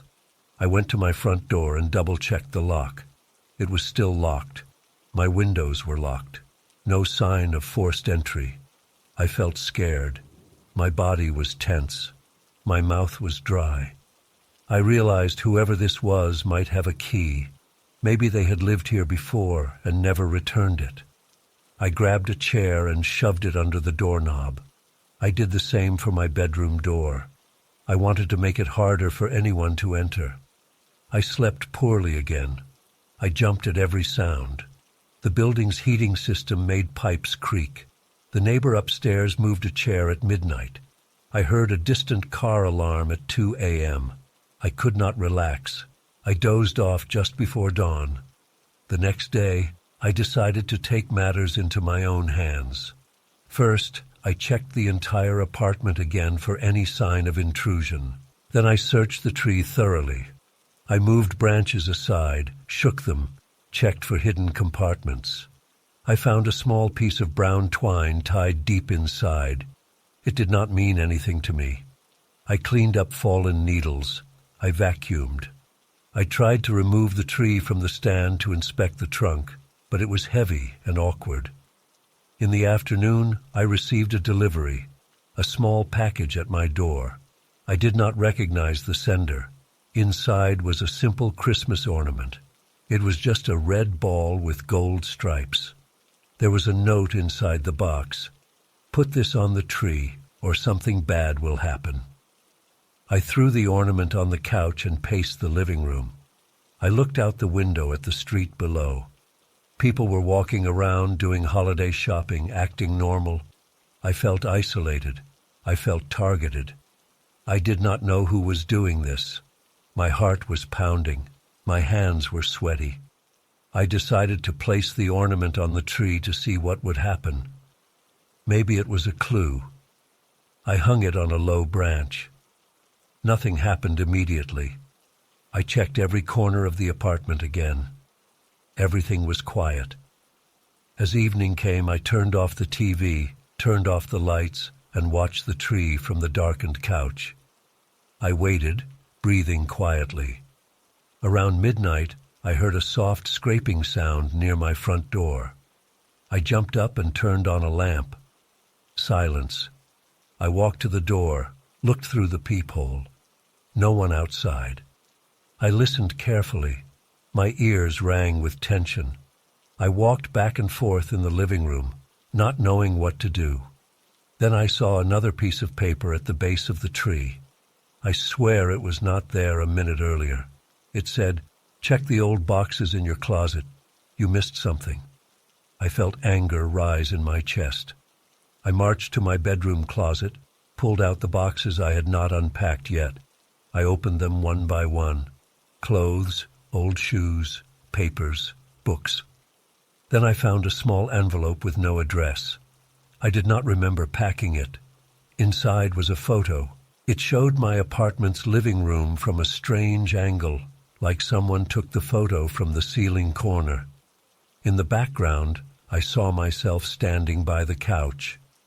I looked scared. My face was half turned. I had never seen this photo before. I dropped the photo and stepped back. My legs were shaking. Someone had been inside my home taking pictures. Maybe they had a camera installed. I checked every corner of the ceiling. Then I saw a tiny hole above the bookshelf. I climbed on a chair and found a small camera lens tucked inside a crack in the wall. I yanked it out. It was a tiny camera. I pulled the wire, but it snapped. I held the camera in my hand. It was still warm. Someone was watching me. They knew my routine, my habits, my secrets. I turned off all the lights and waited by the window to see if anyone would react. After a long time, nothing. I placed the camera on the coffee table and paced the room. The notes kept saying I was running out of time, that I should help them. How could I help them if I did not know who they were? I decided I would leave the building. I would spend the night somewhere else. I packed a small bag, took my phone and keys, and walked out. The hallway was quiet. The stairs were empty. I reached the front door of the building and stepped onto the sidewalk. The cold air hit my face. I looked up at my window. No movement. I walked around the block, trying to think. But it was late, and I had nowhere to go. I returned after about 20 minutes. I felt stupid for leaving. I climbed the stairs and stopped outside my apartment door. The hallway smelled like old carpet. I could hear a muffled TV from another apartment. I unlocked my door and stepped inside. A new note on the tree. Leaving won't help. The deadline is Christmas Eve. You must find where I came from. I realized they wanted me to figure out who they were, maybe discover their identity. I thought about the tree again. The old man said they got the trees from out of town. Maybe there was a tag somewhere. I turned on a bright lamp and carefully inspected the trunk. I found a small staple near the bottom. I pulled it out with pliers. Attached was a shred of a label. It read, Arden Pines, Lot 14. I searched online for Arden Pines. I found a tree farm 2 hours away. It was too late to go now, but maybe tomorrow I could drive there. I did not own a car, but I could rent one. I decided that would be my next step. That night, I slept in my bedroom with the door locked and a chair against it. The camera was gone now. I wondered if they had others. In the morning, I left early. I rented a car and drove out to the address I had found. The sky was gray. The roads were clear. After a couple of hours, I found the farm. It was a large place with rows of pine trees, a small office at the entrance. I approached a worker and asked about Lot 14. He looked confused. He said they sold that entire lot a month ago to different vendors. He did not know who put notes in the trees. I explained my situation bluntly. He looked surprised and concerned. He said he did not know anything about hidden notes. He said maybe someone else tampered with the trees during transport. He asked if I was okay. I said I was fine and drove back. On the way home, I felt hopeless.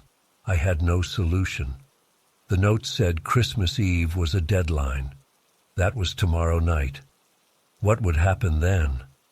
My stomach hurt. I felt hungry but could not eat. I stopped at a roadside diner for coffee. I kept checking my phone, waiting for something, but no messages came. Back at the apartment, I found the final note. It was long. It read, "You failed. You looked for answers, but you never gave me what I needed. Now I will take what I want. Your home is mine now." I froze. I checked every door, every window. Then I noticed something different. My furniture had changed position. The couch was angled differently. The bookshelf had moved a few inches. My bedroom door handle felt warm. I opened it and found my belongings rearranged. My clothes were dumped on the floor. My bed sheets were removed. Then I heard a soft hum from the living room.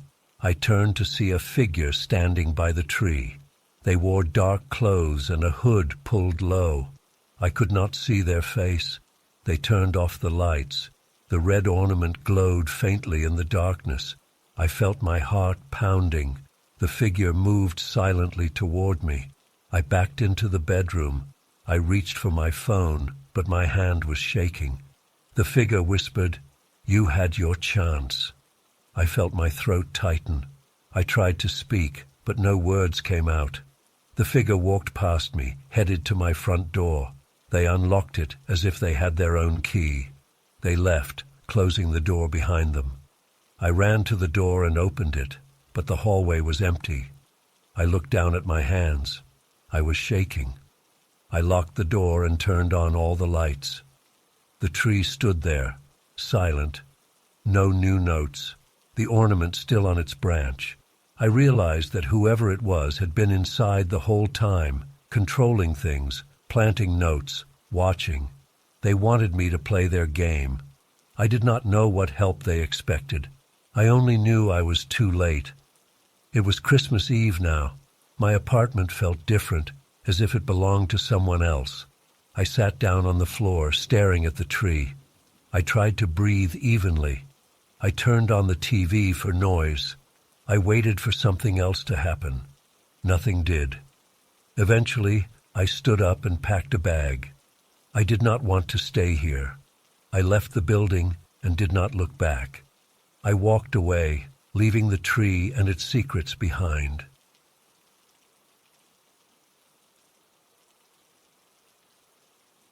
I remember the first time I heard their voices. It was around midnight, a cold evening a few weeks before Christmas. I stood by my living room window, looking at the snow-covered street.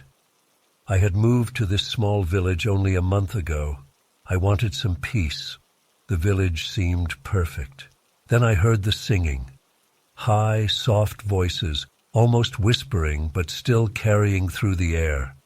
I leaned closer to the glass. Outside, under the street lamp, I saw a group of children, maybe 10 or 12 of them. They stood in a half circle, facing my house. They sang a song I did not recognize. It sounded like a Christmas carol, but I could not pick out any familiar words. The words did not sound like any language I knew. Their voices were pure, no mistakes, all in perfect harmony. I opened my front door a crack. The air felt sharp against my face.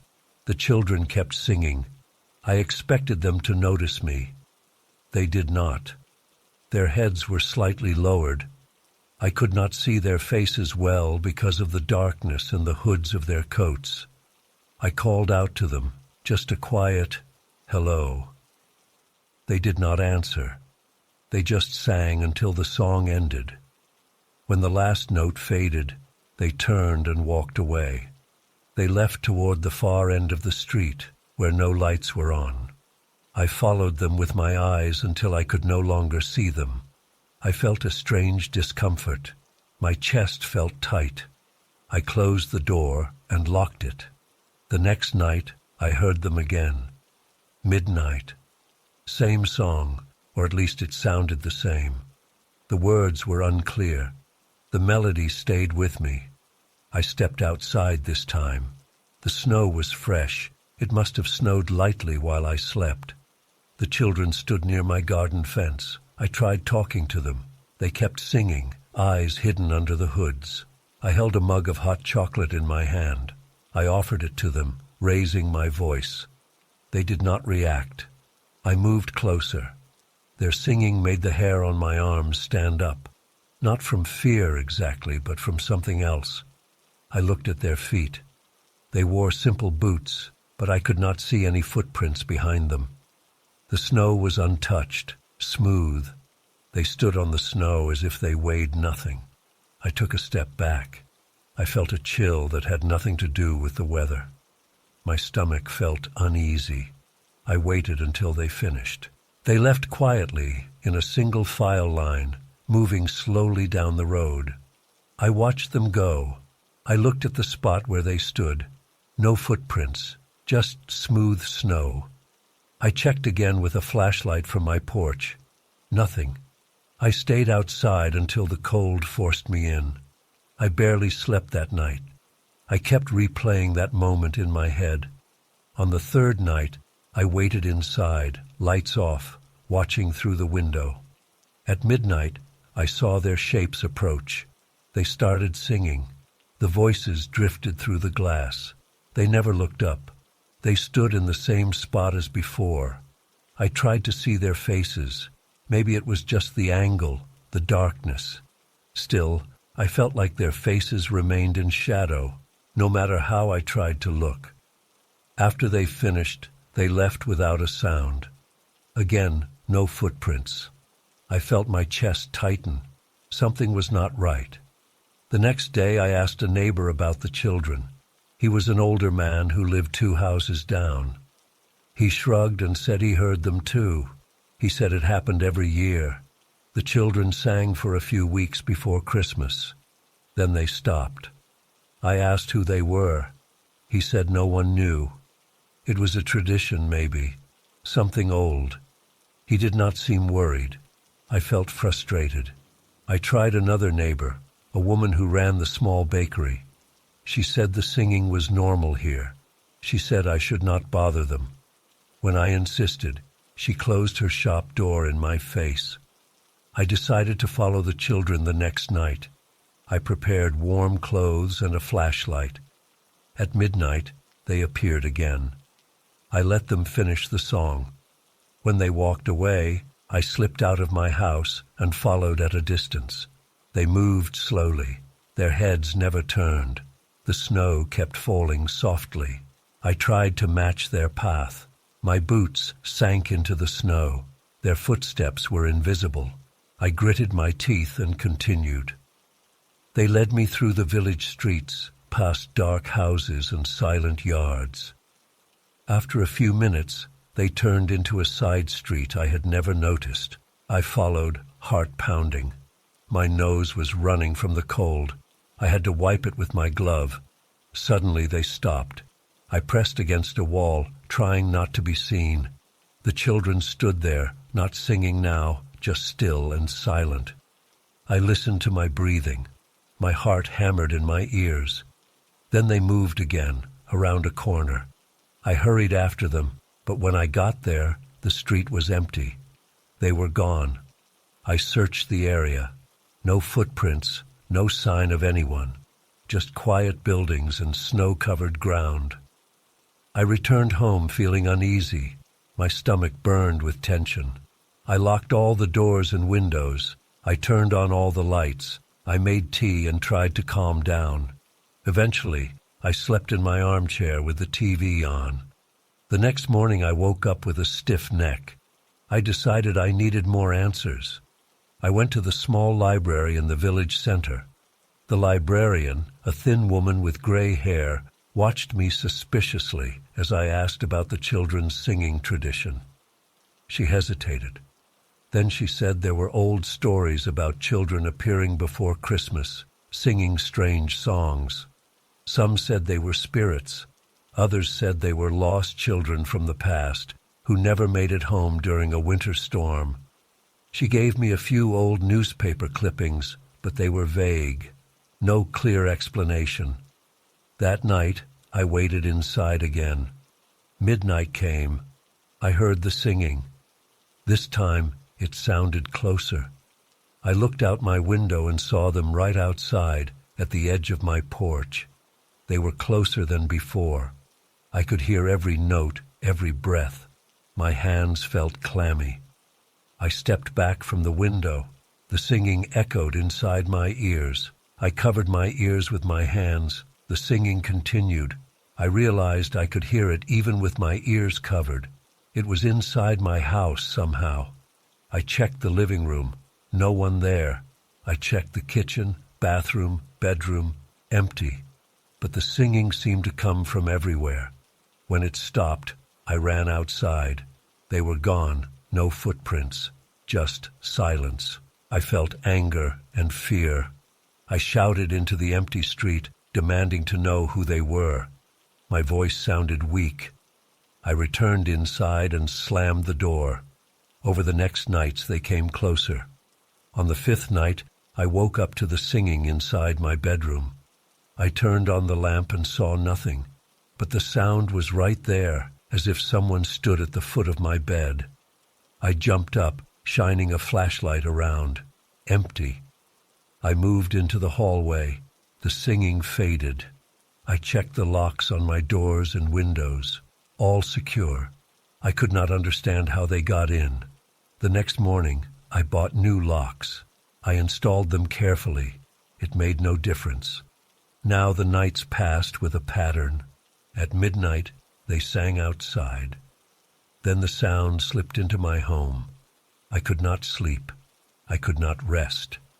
I started feeling paranoid. I drank too much coffee, then tried sleeping pills. Nothing helped.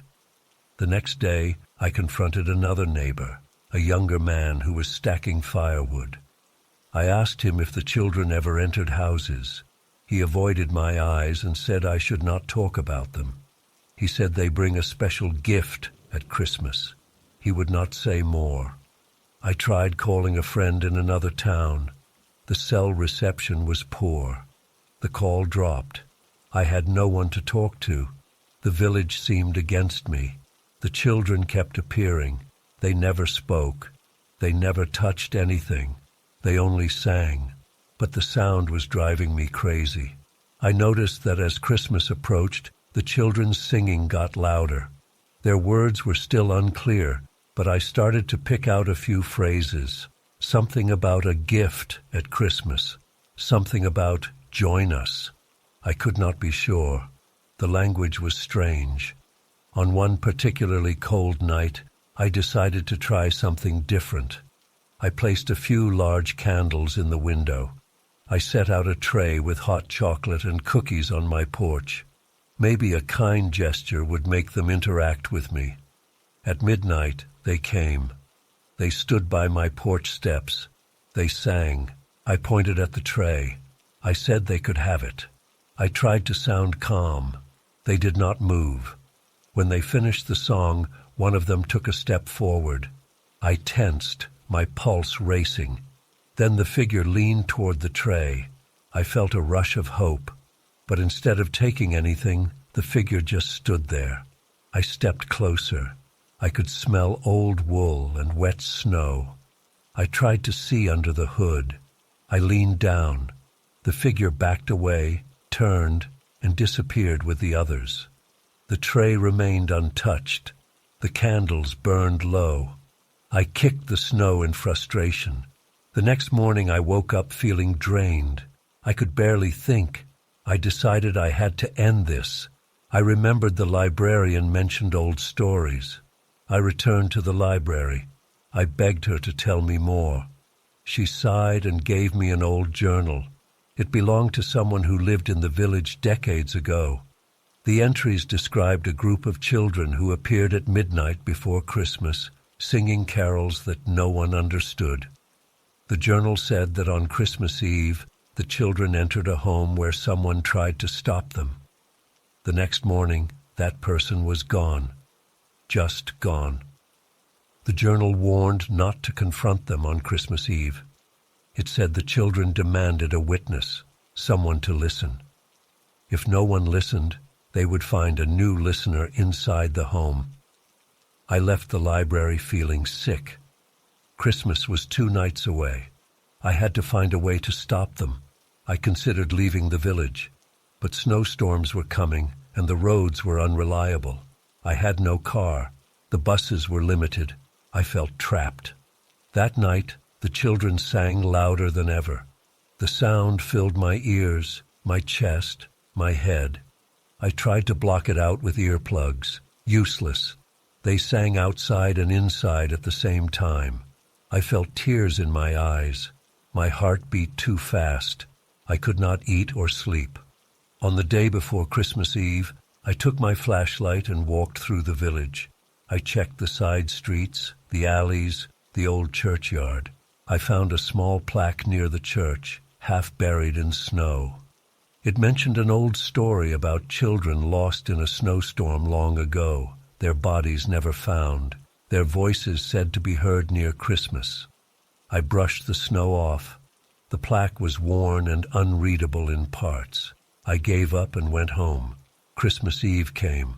My stomach hurt all day. I could not keep food down. I paced my living room. I checked the locks again. I tried calling for help, but my phone barely worked. I decided to stay awake, all lights on, a heavy chair against the front door. I held a kitchen knife, though I did not know what good it would do. I waited. At midnight I heard the singing. It sounded louder, clearer, as if they stood right behind the door. I pressed my ear to the wood. I heard their voices like a chorus inside my head. I bit my lip until I tasted blood. They sang longer this time. The melody rose and fell. My eyes watered. I felt dizzy. I shouted at them to stop. My voice cracked. The singing continued. I banged on the door. I threatened to call the police. Nothing changed. After what felt like hours, the singing stopped. I strained to listen. Silence. I put my ear closer to the door. Still silence. I waited, muscles tense, ready for something. Then I heard a soft scrape on the window. I turned slowly. The curtains moved slightly. My heart clenched. I stepped toward the window, knife in hand. I pulled the curtain aside a bit. Nothing was there. I exhaled. Then I heard breathing behind me. I spun around. No one. I swallowed hard. I checked the bedroom, bathroom, kitchen. Empty. I stood in the hallway, shaking. I felt a sudden gust of cold air pass by me. I ran to the front door, still locked, the chair in place. I turned off the kitchen light to see if anyone was hiding in the dark.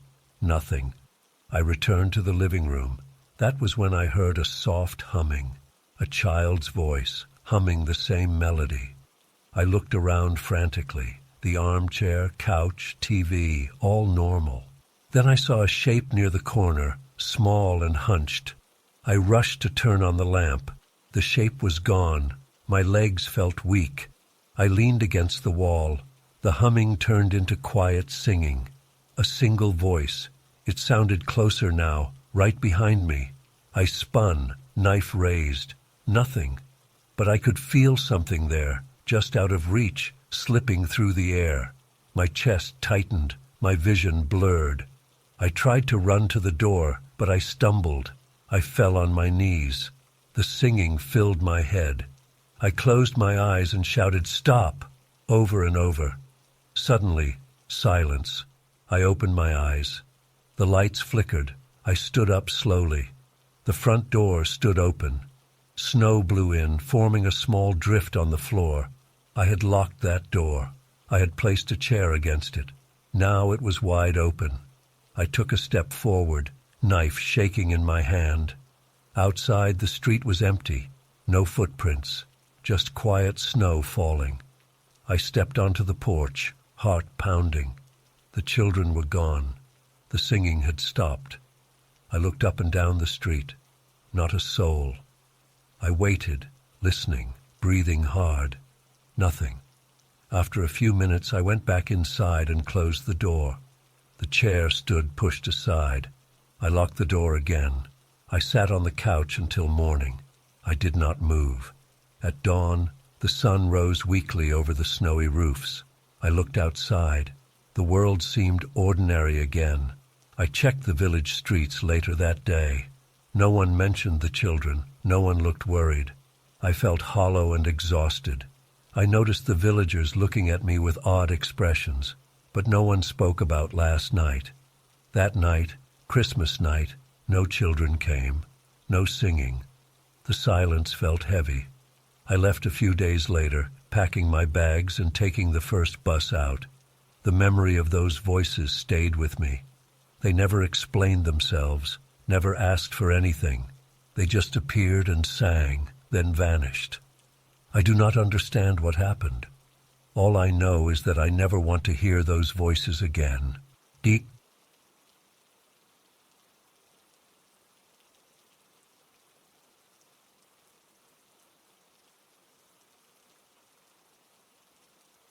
Remember that day clearly.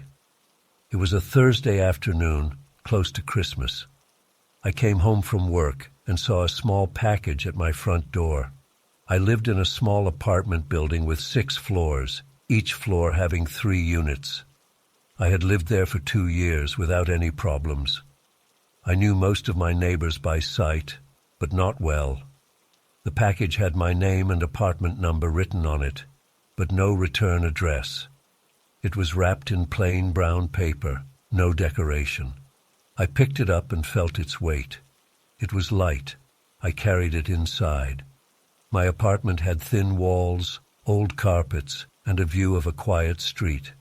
I locked the door and set the package on my coffee table. I turned on the lamp. I opened it carefully with a small kitchen knife. Inside, I found an old Christmas ornament. It was a glass ball, slightly chipped, with faded red paint. Beneath it was a photograph of my living room. The angle of the photo felt strange, as if someone took it from a corner near the ceiling. I looked at the photo closely. It showed my couch, my TV stand, and a part of my bookshelf. Everything looked normal, except I never remembered anyone taking such a photo. I lived alone. I felt a chill run down my arms. I checked the package again. No note, no name. I stood up and looked around my living room. Everything matched the photo, except in the photo there was a small box on the floor that I did not see now. I thought it could be an older picture. Maybe someone was playing a prank. I went to my front door and looked through the peephole. The hallway was empty. I sighed, feeling uneasy, and locked the door again. I placed the ornament on a shelf, threw the wrapping paper away, and kept the photo in a drawer. That night, I slept poorly. I listened for sounds in the hallway. I heard normal building noises, footsteps, a distant TV, water running in pipes, nothing suspicious. The next day, after work, I asked a neighbor if he saw anyone leave a package at my door. He shrugged and said no. Another neighbor, a young couple, said they had not noticed anything. I stopped by the lobby and checked with the building manager. He said he did not see anyone unusual. He had no delivery records. 2 days later, another package arrived. Same style, brown paper, my name, no sender. Inside, I found an old newspaper clipping from my hometown. It was about a school event I remembered attending when I was about 12. Underneath that, there was a small toy, something I had as a child but lost long ago. My hands shook as I held it. How did they get this? Who even knew about this toy? I checked my door's lock. It was intact. I checked my windows. They were locked. I searched my apartment for any sign of intruders. Everything seemed fine. I became nervous. Someone knew personal details about me. I tried to call an old friend, but we had not talked in months, and I felt strange bringing this up. Instead, I went through my drawers and boxes, trying to see if something was missing. I found nothing missing. That night, I heard footsteps in the hallway. I looked through the peephole and saw nothing. I opened the door a crack, called out. No answer, just silence. Over the next week, more packages came. Each one contained something personal and surprising. There was a letter I lost years ago, a postcard my grandmother sent me before she died, an old photograph of me playing in a yard as a kid. Each item arrived with no explanation. I started feeling watched. I installed a cheap security camera facing my front door. I borrowed a ladder from the building's storage to check for hidden cameras in my apartment. I found nothing suspicious. Still, the packages kept coming. One package came with a small piece of fabric from a dress I wore as a teenager. Another had a Christmas card with a message I recognized as my handwriting, but I had no memory of writing it. The messages and items felt like pieces of my past, collected and delivered to me for no reason I could understand. I checked every corner of my apartment, looked under the bed, behind the couch, inside the closets. I found no sign of anyone entering. I started getting jumpy. I ate less, slept poorly, and kept the lights on until late. I stayed alert, waiting for the sound of footsteps. One evening, I stood by the door and listened. Around midnight, I heard a faint scraping sound outside. I unlocked the door and pulled it open suddenly. The hallway was empty, but a new package lay at my feet. My heart pounded. I picked it up and closed the door quickly. Inside was a sheet of paper with my old address from when I was in college. Next to it was a small pendant I had lost during that period. The items were getting more intimate, more connected to moments I barely remembered. I decided to confront my neighbors directly. I knocked on doors and asked if anyone saw who was leaving these packages. People got annoyed or confused. An older neighbor said I should mind my own business. A younger neighbor told me I should call the police. I considered it, but what would I say?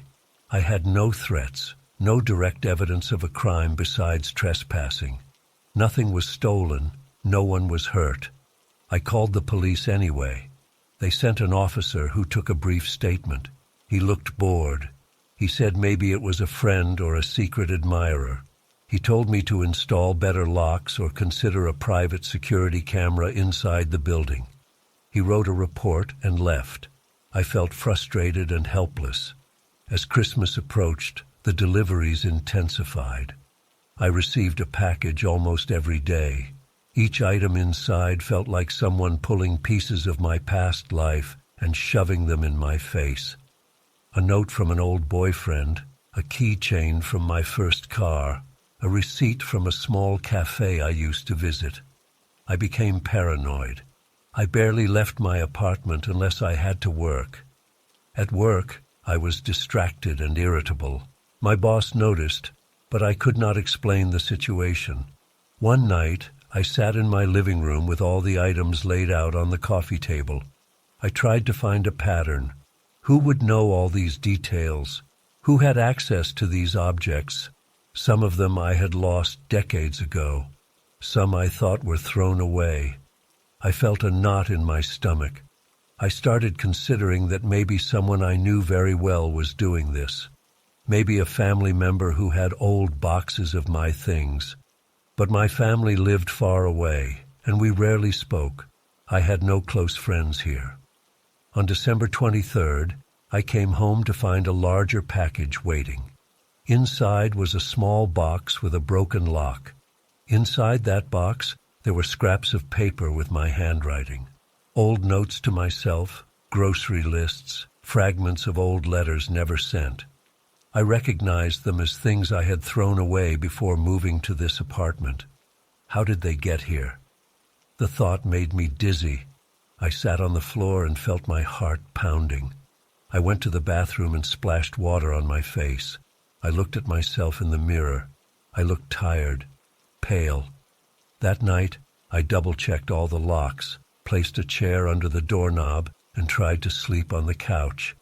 Around 3 a.m., I heard soft footsteps again. I held my breath and listened. The steps were slow, careful. They stopped outside my door. I waited, clutching my phone, ready to call the police. After a minute, the steps moved away. I jumped up, looked through the peephole. No one. The hallway was dimly lit. I saw nothing move. On Christmas Eve, I woke up feeling sick. I checked the hallway first thing in the morning. Another package was there. I picked it up with shaky hands. It felt heavier than the others. I brought it inside and set it on the floor. I stared at it for a long time before opening it. Inside, I found a thick envelope. Inside the envelope, there were dozens of small photographs of me in my apartment, taken from strange angles. Some looked recent. I saw myself sitting on the couch, sleeping in the bed, cooking in the kitchen. The photos were detailed, grainy, as if taken by a hidden camera. I dropped the envelope and backed away. I felt sweat on my forehead. My legs trembled. Someone had been watching me closely. Beneath the photos was a note. It said, "You have everything now. Tonight you will see the truth." My chest tightened. I tried calling the police again. The line was busy. I tried calling a friend from out of town. No answer. My phone signal was weak. I felt trapped. I wanted to run, but where? I decided to pack a bag and leave the apartment, stay in a hotel. I threw some clothes into a bag, grabbed my wallet and keys. When I opened the door, I froze. A figure stood at the end of the hallway, wearing a dark coat. I could not see their face. They disappeared around the corner when I blinked. I ran after them, but they were gone. The stairwell was empty. I heard a door slam on another floor. I stopped, breathing hard, and realized it was dangerous. I returned to my apartment and locked myself in. I sat on the couch, holding my phone, waiting for a message or some clue. Hours passed. The sun went down. The building grew quiet. At around 11 p.m., I heard something slip under my door. I approached carefully. Another envelope. Inside was a key. I recognized it. It was a key to my storage unit in the basement. I had not visited the storage for months. The note inside said, "Check the basement. You'll understand." My hands shook. I did not want to go, but I felt I had no choice. If I wanted answers, this might be my last chance. I took a flashlight, a heavy wrench as a weapon, and headed downstairs. The basement was cold and smelled damp. I found my storage unit, a small metal door with a padlock. The key fit perfectly. Inside, there were boxes of old stuff I never bothered to bring upstairs. Clothes, old books, papers. I shone the flashlight around. Something felt off. One box was open. Inside that box, I found some of the items that were delivered to me. The old letters, the toy, the postcards. My heart raced. Someone had stored these items here for months, maybe longer. I heard a creak behind me. I turned and saw a figure standing at the doorway. I raised the wrench and demanded they show their face. The figure stepped into the light. I recognized them immediately. It was a neighbor from down the hall, someone I barely knew.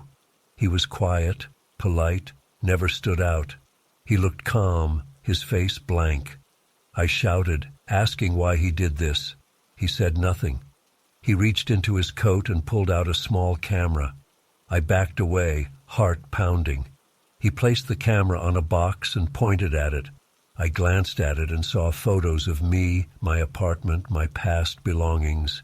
He had been collecting these things for a long time. He must have found some of my old stuff from my previous apartments, followed me from place to place. He stood there, waiting for my reaction. I felt nauseous. I asked him again why. He just stared. Then he turned and left the storage unit. I followed him into the hallway, but he was gone. I searched the basement, no sign of him. I climbed back upstairs to my apartment. The hallway was empty. Inside my apartment, I found one last box waiting on my kitchen table. I never heard the door open. Inside the box was a note. "You were never alone." My knees felt weak. I realized he must have had a copy of my key. Maybe he was a previous tenant or knew the landlord. Maybe he had access to old records, personal items I discarded long ago. He had watched me, learned about me, collected pieces of my life. The packages were his way of showing how close he was, how much he knew. I locked the door, pushed the couch against it, and sat on the floor until morning. I did not sleep. When dawn came, I packed my belongings and left the apartment for good. I never saw him again. The police said they would investigate, but I never got a clear answer. The truth was simple. He was always close, always watching, always holding parts of my past. I had been looking everywhere but inside my own building. The answer was right next door.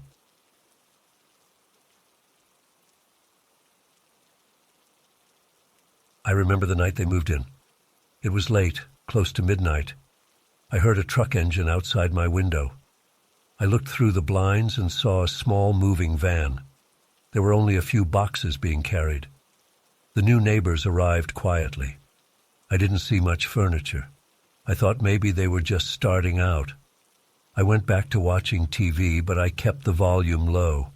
Every few minutes I glanced through the blinds. They wore heavy coats and thick gloves, even though the hallway light outside showed no sign of cold inside their house. It struck me as odd.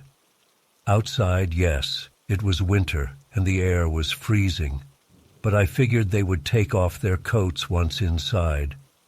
The next morning, I saw them again. They were in their driveway, arranging a few boxes. The family consisted of 3 people, a man, a woman, and a teenage boy. All wore the same heavy coats. They kept their hats and scarves on. I waved from my window, but they did not respond. Maybe they didn't see me. I tried not to overthink it. Over the next few days, I noticed more strange details. Their Christmas lights went up very quickly. I saw them working at night, hanging strings of lights around windows and along the roof. But the pattern was strange. The lights blinked at odd intervals. Not a normal festive pattern, more like a random flicker that never repeated the same sequence. Sometimes they blinked too fast, almost like Morse code. I stood in my living room, lights off, watching through my side window. The pattern made me uneasy. I could not explain why. I decided to introduce myself. After all, it was almost Christmas, and being neighborly felt right. I baked a batch of simple cookies and put them on a plate. The next afternoon I went next door. I rang the bell and waited. I heard a muffled voice inside, followed by footsteps. The door opened a few inches. The man stood there, still wearing his coat. I noticed something else. He wore thick boots with some kind of odd material on them, not just winter boots. It looked out of place. He stared at me. I introduced myself, said welcome, and offered the cookies. He nodded but did not smile. He spoke quietly, something like, "Thank you," and took the plate. I tried to peek inside, but he blocked my view. The hallway behind him looked dim. I saw lights blinking inside, like a reflection of the ones outside. He closed the door before I could say more. I returned to my house feeling disappointed. That interaction left me uneasy. I tried to distract myself by decorating my own living room. I placed my Christmas tree by the window. I put some ornaments and switched on my own lights. Mine were simple and steady, not blinking. I wanted a calm atmosphere. But as I looked outside, I saw their lights again. Now, from certain angles, it seemed their decoration matched mine. I saw, through their window, something that looked like the exact same ornaments I had on my tree. Same colors, same arrangement. But how could that be? Maybe it was a coincidence. I tried to ignore it. That night, I heard noises from their side of the house. Not normal household noises, more like scraping and muffled thumps. I got up, walked to the shared wall, and listened. I could not make out words, just sounds. It went on for about an hour. Eventually, I gave up and went to bed. I slept poorly. The next morning, I checked my living room. Nothing was out of place, but I had a strange feeling that my armchair was moved slightly. I told myself I must be imagining it. Over the next few days, my attention focused on the small differences I noticed in my own home. Little things. A book on the shelf turned at a slightly different angle. A glass in the sink I didn't remember using. The bathroom mirror showing a thin scratch that wasn't there before. I started doubting myself. Maybe I was tired. Maybe I was stressed from work. I tried to relax, but the feeling grew stronger. I watched the neighbors from my window whenever I could. They rarely went outside. When they did, they always wore those coats, gloves, and hats as if they never warmed up inside. At night, I sometimes saw their silhouettes through the window. They seemed to stand in odd positions, sometimes facing a wall for minutes at a time. Their blinking lights inside made it hard to see clearly. I became obsessed with their patterns. I tried writing down the blinking sequences, but it made no sense. One evening, I got brave and decided to look inside their window from my driveway. I pretended to take out the trash. The air was cold and crisp. I walked slowly, bag in hand, and paused near their house. I saw their living room. They had a Christmas tree that looked exactly like mine. Same height, same ornaments, even the same tree topper. I felt my heart pound. How was that possible? I had chosen my decorations at random. They had replicated my setup. I stepped closer, trying to see more. The window glass reflected the streetlight, making it hard to see details. I leaned in. Then I saw movement. Someone inside moved across the living room. I pulled back, not wanting to be caught spying. I rushed back to my home, locked the door, and stood in my hallway, heart pounding. This was too strange. Why would they mimic my decorations? What was the point? The next morning, I compared my living room to what I had seen in theirs. I realized that not just the tree, but some of my furniture arrangement seemed replicated. They had a chair placed similarly, a table in a similar spot, even a lamp that looked like mine. This went beyond coincidence. They were copying me. I tried talking to other neighbors about them. Most shrugged, saying the new family kept to themselves. One said he found it odd that they never seemed to take off their coats, but he hadn't spoken to them directly. No one had any useful information. I felt isolated. I considered calling the police, but what would I say? That my neighbors were copying my Christmas decorations? That they wore heavy coats indoors? It sounded crazy. I became more cautious at home. I checked my locks twice. I put a small piece of tape on my back door to see if someone opened it while I was out. One day, after returning from work, I noticed the tape had shifted. It didn't break, just slid to the side, as if the door was opened carefully. I walked into my house slowly, heart racing, checking every room.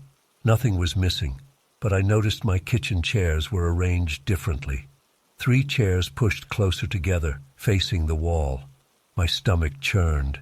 Someone had been inside, rearranging things. I checked the windows, all locked. Someone must have a key, or they knew how to pick the lock quietly. I changed my locks that same evening. A new deadbolt, a chain, and a wedge for the back door. It made me feel a bit safer. But that night, I heard tapping sounds on the shared wall.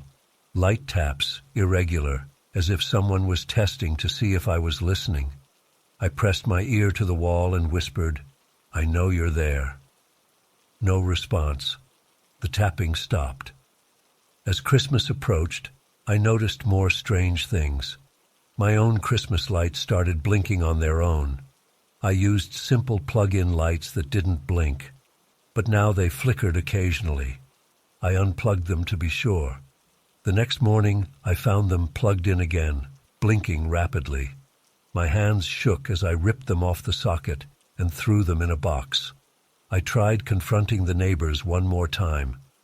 Late afternoon, I went to their door and knocked. The teenage boy answered this time. He wore a coat and a scarf, hood up, eyes down. I said hello and asked if everything was okay. He stood silently, breathing softly. I asked if his parents were home. He nodded, but did not call them. I told him I noticed their decorations looked similar to mine. He did not react. I asked if they needed help with anything. He closed the door without a word. I stood there feeling stupid. That night I thought I heard footsteps in my attic. I went up the ladder, flashlight in hand, and checked. Nothing was there, just old boxes and insulation. The next morning, I noticed my bedroom door handle felt loose, as if someone had tried to open it from the outside during the night. I started feeling sick. My stomach burned. I couldn't eat properly. I slept with a kitchen knife under my pillow. Christmas Eve arrived. I planned to stay up all night and watch. I turned off all my lights, except a small lamp in the kitchen. I sat in the dark living room, facing the window. Through the gap in the curtain, I could see their window. Their lights were blinking like crazy, no pattern I could follow. I kept my eyes on that house, waiting for something to happen. Around midnight, I saw movement. The neighbor's front door opened. The man stepped out, looked around, then stepped back in, maybe checking if anyone was watching. I stayed still, my heart thumping. A few minutes later, I heard a soft knock on my back door. I froze. I had locked it and put the wedge in place. Who would knock softly at this hour? I didn't move, just listened. Another knock, slightly louder, then silence. I waited in the dark, gripping my kitchen knife. After an hour, nothing else happened. I started to relax, thinking maybe I imagined it. Then I heard a scraping sound behind the TV. I jumped up and aimed my flashlight there. The back panel of my TV stand was moving slightly. I grabbed it and pulled. There was a small hole in the wall, just large enough for a hand to reach through. I felt a wave of nausea. Had they created a passage between our houses? I shouted, "Get out!" into the hole. My voice echoed. I pushed the TV stand against the wall, blocking the hole. My mind raced. How long had they been spying through that hole? I thought of all the moments I felt watched, all the little changes in my home. Suddenly, the lights in my house flickered. I yelped. The power surged, and for a moment everything went dark. When the lights came back, I heard footsteps in my hallway. I ran toward the sound, knife raised. No one was there. My front door stood open. I knew I had locked it. I rushed to close it. Outside, snow fell softly. I looked over at their house. Their front door was also open now. I saw a dim shape inside. It looked like the teenage boy, standing in the doorway, facing me. I shouted at him, demanded he stop this. No response. He stepped back, and the door closed quietly on its own. I locked my door again, heart pounding. My mouth was dry. I picked up my phone to call the police. The call didn't go through. No signal. I tried the landline. Dead. I sat in my living room chair, not sure what to do. My thoughts were scattered. I wanted to leave, but it was the middle of the night on Christmas Eve. The roads were snowy and dark. Then I noticed something disturbing. My living room now looked slightly different. The furniture arrangement had changed again, closer to what I saw in their home. My bookshelf moved a few inches, my rug rotated slightly, and my tree ornaments rearranged in a pattern that matched theirs. It was like my home was becoming more like theirs every time I looked away. Or maybe I was inside their home now. The thought made my skin crawl. I rushed to my bedroom, grabbed my coat and boots. I decided I would leave. I would go to a motel or something, just get out of here. As I opened my door to leave, I saw the family standing on their porch. All three of them, wearing those thick coats, staring at me. The street lamp flickered. They didn't move, didn't speak. I walked slowly to my car, which was parked in my driveway. I kept my eyes on them. They just stood there, as if waiting. My key shook in my hand as I tried to unlock the car door. The key slipped. When I looked up again, the family was gone. Their porch was empty. I scanned the street. No sign of them. I got in the car and locked the doors. I started the engine and backed out. As I drove away, I looked in the rearview mirror. The houses were lined up, all normal except theirs and mine. The blinking lights on their house stopped suddenly. My own house looked dark and unfamiliar from the outside. I realized I left all the lights on, but now it looked as if someone had turned them off. I didn't care. I drove away as fast as I could on the icy street. I spent the night at a motel outside of town. In the morning, I called a friend and asked for help. By the time I returned with my friend later that day, the neighbor's house looked empty. No lights, no movement. Their driveway was cleared of snow. My front door was locked. Inside, my furniture was back to normal, except for a few small differences I couldn't prove. My friend looked around, said it looked fine. I felt crazy trying to explain what happened. I never saw that family again. A week later, a moving van came and took away a few boxes from their place. Then someone new moved in. A nice older couple, very normal. I didn't mention what happened. I just kept quiet. I still don't know who those people were or what they wanted, but I will never forget the feeling of looking at my home and not knowing if it was still mine.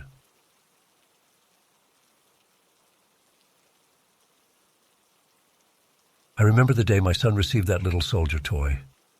It was a cold afternoon at the Christmas market in town. We were looking at ornaments and wooden crafts, just browsing. My son Mark spotted a small booth in the corner. There was a man with a worn coat selling old toys. Mark pointed to a small soldier figure with a painted red jacket and a tiny drum. The man said it was a special piece, a good luck charm. I was skeptical, but Mark insisted. It was cheap, so I bought it. Back home, I handed the soldier to Mark. He was excited, but then he got distracted by something else and left the toy on the coffee table. I didn't think much of it. We had other decorations to put up and holiday chores to do. I placed the soldier on a shelf next to our Christmas cards. That night, after everyone was asleep, I woke up to a strange sound, a soft, tinny melody. I got out of bed, heart thumping lightly. I walked through the dark hallway into the living room. The TV was off, lights were off. The sound came from near the shelf. I turned on a lamp. The soldier toy was on the floor. Its small drum was tapping lightly on the carpet, playing a faint holiday tune. I frowned. I hadn't noticed any mechanism inside it. It had no batteries as far as I knew. I picked it up and shook it. It stopped making noise. I decided maybe it had some old music box inside triggered by movement. I put it back on the shelf and went to bed. The next morning, I asked Mark if he played with it during the night. He said no. He didn't seem very interested in the toy now. Kids get distracted easily. We had breakfast, and I forgot about it. But that evening, as I prepared dinner, I heard the tune again. It came from the living room. I walked in slowly. The soldier now stood on the coffee table facing the couch. I knew I didn't put it there. Mark was outside playing in the yard, and my husband was still at work. I felt a chill run down my spine. I picked the toy up and examined it carefully. No switches, no battery compartment, just painted wood and some metal parts. I placed it inside a cabinet and closed the door. Later that night, after putting Mark to bed, I sat on the couch watching TV. I heard a faint scraping noise behind me. I turned and saw the cabinet door slightly open. The soldier was gone. I stood up, searched the room, and found it under the Christmas tree, leaning against a gift box. My heart pounded. I picked it up and tossed it into a drawer in the kitchen. I felt uneasy. I checked the doors and windows to make sure no one was sneaking in. Everything was locked. I tried to ignore my fear, but as I went to bed, I locked the bedroom door. I had trouble sleeping. The next morning, I found the soldier in the hallway outside my bedroom door. This time I kicked it away and said out loud, "Stop this." Of course, no one answered. Mark asked what I was doing. I said nothing. I didn't want to scare him. I took the soldier and threw it into the trash bin outside. The garbage truck would come in 2 days. I felt relieved. That afternoon I relaxed, thinking it was gone. But at around 10 p.m., as I finished wrapping some Christmas gifts, I heard that small melody again. I froze, scissors in hand. I followed the sound to the kitchen. There, on the counter, stood the soldier. It looked exactly the same, no damage from the trash. Its painted eyes seemed to watch me. I felt sweat on my forehead. I grabbed it and threw it into the fireplace. There were embers still glowing from earlier. I watched as the paint bubbled slightly. The toy didn't burn easily. Frustrated and scared, I pulled it out with tongs. It looked barely singed. I wrapped it in a plastic bag and hid it in the garage. I didn't sleep much that night. I kept imagining the soldier walking around the house, tapping its drum. Around midnight, I heard a soft clacking noise. I got up and locked the bedroom door again. I considered waking my husband, but he had a long day at work, and I didn't want him to think I was losing my mind. In the morning, I found the soldier on the kitchen table. Mark was eating cereal and didn't notice it. I pretended it was normal. I grabbed it and told Mark I was going to fix it or something. Mark just shrugged. I drove to a nearby park and threw the soldier into a pond. I watched it sink. The water was cold and murky. I felt a surge of relief. I went home and tried to focus on normal things. That evening, just as we were getting Mark ready for bed, I heard the melody again. My husband heard it too. He asked, "What's that noise?" I felt my heart drop. I followed the sound and found the soldier sitting on top of the Christmas tree, holding onto a branch with its tiny wooden hand. My husband cursed and asked how it got there. I couldn't explain. I told him everything that happened. He looked at me like I was joking. He tried to open the toy, but it wouldn't come apart. He tried snapping its arm off, but it was too strong for a small wooden figure. My husband said he would handle it. He took the soldier outside and returned with a sledgehammer from the garage. He placed it on the driveway and smashed it repeatedly.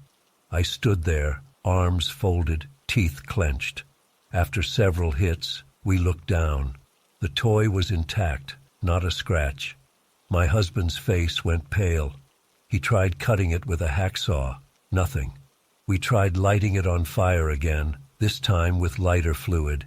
It wouldn't burn. We hosed it down with water. No effect. We were both shaking now. We wrapped it in a heavy blanket and locked it in the trunk of the car. We decided to drive it somewhere far. Mark was asleep, so we left him with my sister-in-law who lived close by. We drove for over an hour, found a remote spot near an abandoned field, and buried the soldier deep in the ground. We packed the soil tightly and left. Back home, we tried to forget about it. My husband poured us both a drink. We talked in low voices, making no sense of the situation. Around 3 a.m., we heard the music again. I nearly screamed. We ran to the living room. The soldier was on the couch, legs crossed, drum in hand. I felt tears in my eyes. I was terrified and angry. My husband shouted at it, called it names, tried to break it again. Nothing worked. We decided to call someone. But who? The police would laugh. A priest? Too strange.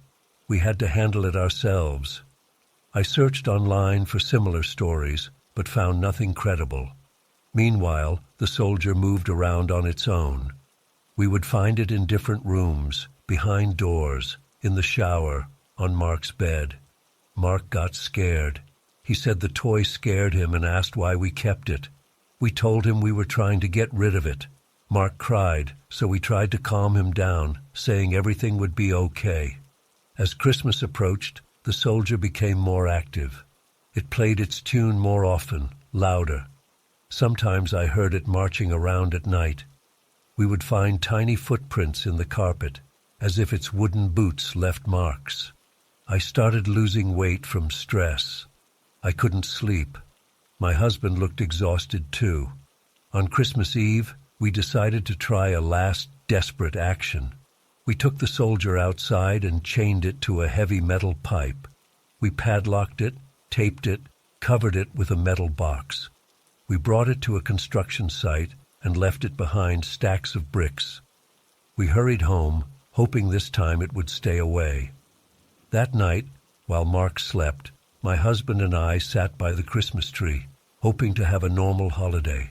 The house was quiet. For the first time in days, I felt a bit calmer. I made us hot chocolate. We whispered about normal things, trying to ignore the insanity of the past week. At exactly midnight, I heard a familiar tapping. I froze, the mug halfway to my mouth. My husband grabbed a kitchen knife and motioned for me to stay quiet. We crept to the hallway. The soldier stood there, free of chains, free of tape, just staring at us. I almost fainted. My husband lunged forward with the knife, but the soldier moved faster, jumping off the small table and landing by the stairs. We chased it, but it slipped out of our grasp. I screamed at it to leave us alone. It marched up the stairs, tapping its drum. I realized it was heading to Mark's bedroom. Panicking, we rushed after it.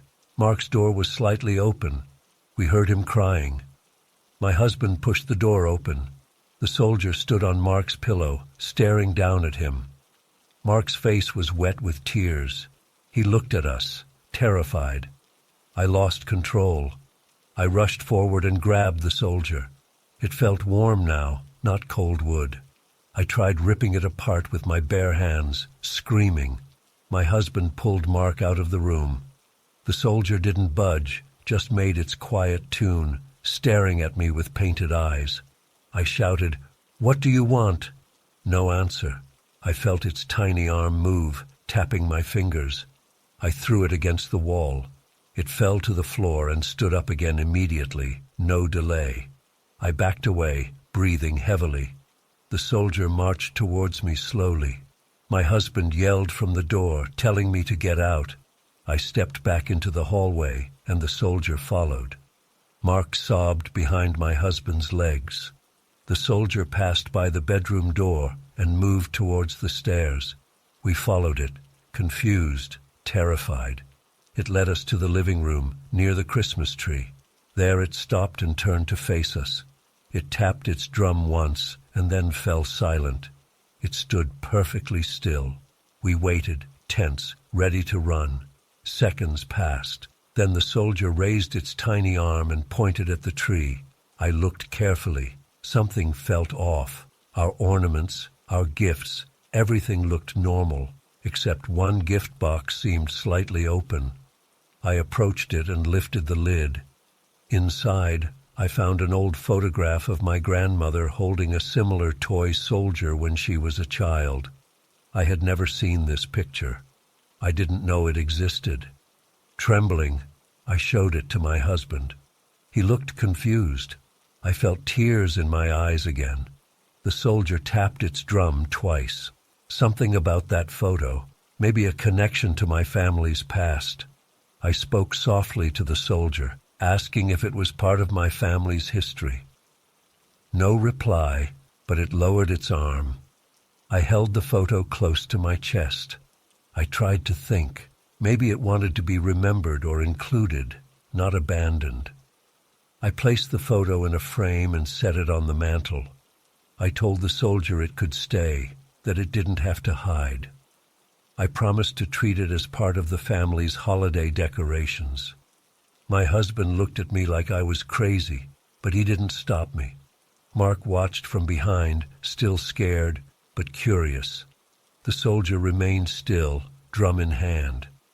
Hours passed, and it did not move. We waited all night. In the morning, Christmas morning, we found it still by the tree, motionless like a normal toy. We touched it, and it felt like ordinary wood. No sound, no music. The following days, it never moved again. We kept the photo displayed. I never understood fully what happened, but I have my guesses. Maybe it was cursed. Maybe it carried some old family link. Maybe it just wanted recognition.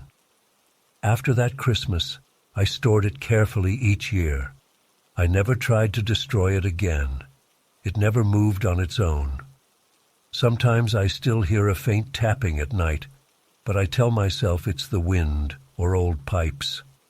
I don't mention it to my family. The soldier stayed with us for many Christmases after that. It became part of our holiday tradition. I don't fully trust it, but I keep it visible, never hidden, never thrown away. Mark grew up and asked about it once in a while. I told him it was a special ornament, nothing more. He accepted that. We never discussed the events of that first Christmas with the soldier again.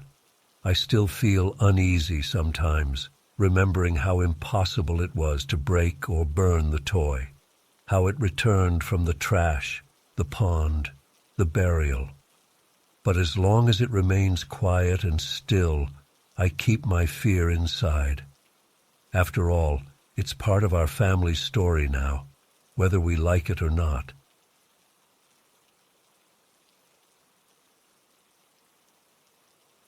I decided to take my usual Christmas Eve walk in the forest. It was something I did every year. I liked the quiet. The snow had fallen lightly overnight, leaving a fresh layer on the ground. I dressed warmly and left my cabin around 3 p.m.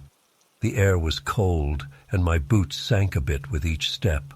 The forest was mostly silent, just the sound of my breathing and the crunch of snow. I followed my usual path, a small trail I knew well. Bare trees and a few evergreens lined the way. The sky was gray, but not dark yet. After walking for about half an hour, I noticed something strange. There were footprints in the snow ahead of me, leading off to the right. They seemed to appear out of nowhere. No trail leading to them, no sign of a starting point, just a set of tracks beginning in the middle of open snow. I stopped and looked carefully. They were human footprints, adult size, booted feet. I felt curious and a bit uneasy. I decided to follow them. They led away from my usual route, deeper into the trees. I had never walked in that direction before. The forest there looked denser. The footprints moved in a straight line, no hesitation, as if the person knew exactly where they were going. I checked my phone. No signal, of course. Still, I was not far from home, so I continued. After maybe 20 minutes, the footprints led me to a small clearing. In the center stood a wooden cabin I had never seen before. It looked old but well-maintained. A soft light glowed from inside. Smoke rose from the chimney, blending into the gray sky. My heart beat faster. I knew this forest well. There was no cabin here before, at least not in all the years I had walked these woods. I approached slowly, my boots crunching in the fresh snow. The footprints ended at the cabin's front door. I listened. I heard nothing but a faint crackle, maybe a fire inside.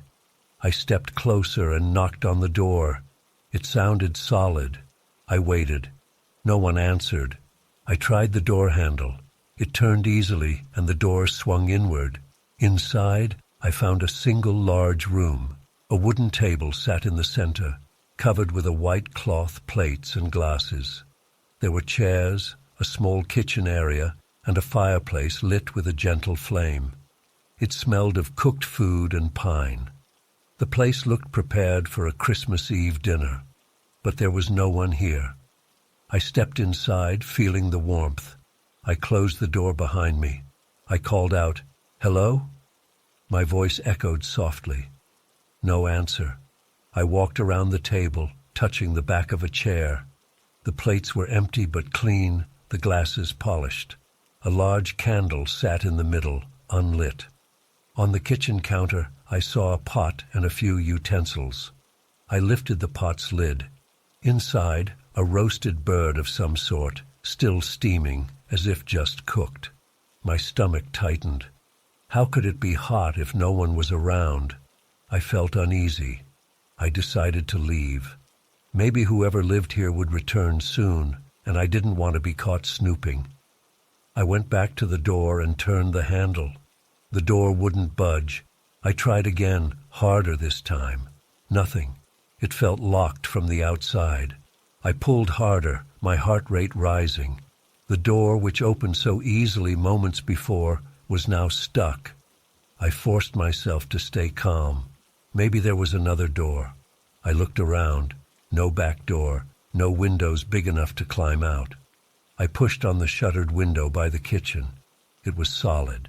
I checked the walls, the corners. Just a sturdy wooden cabin, no easy escape. I grabbed a chair and tried hitting the door. The sound echoed, but the door did not move or crack. I tried shouting for help. My voice sounded muffled. I pressed my ear to the door. I heard the wind outside, maybe the creaking of trees, but nothing else. I checked my phone, still no signal. I breathed deeply. I told myself I needed to think logically. Someone set this place up. Someone locked me in. They might come back. I walked around the cabin, examining everything. The fireplace crackled softly. The fire seemed normal enough, warm and comforting if the situation were different. I touched the walls. Solid logs, old but stable.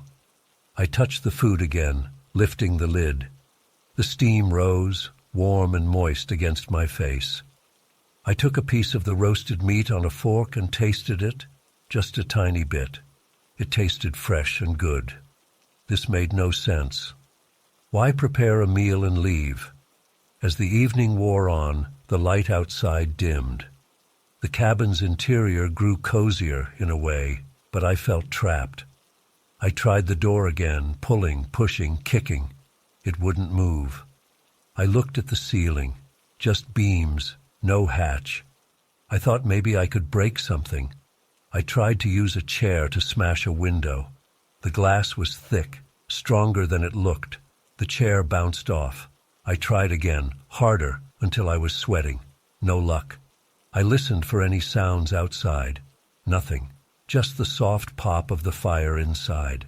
My stomach growled. I hesitated, then decided to eat some of the food. If I was stuck here, I would need energy. I ate some of the roast, a piece of bread I found in a basket, and drank water from a pitcher. The meal tasted fine. I didn't feel sick. Still, I was terrified. Darkness fell outside. The only light came from the fireplace and a small lantern on the table. I sat in a chair, trying to think. Who brought me here?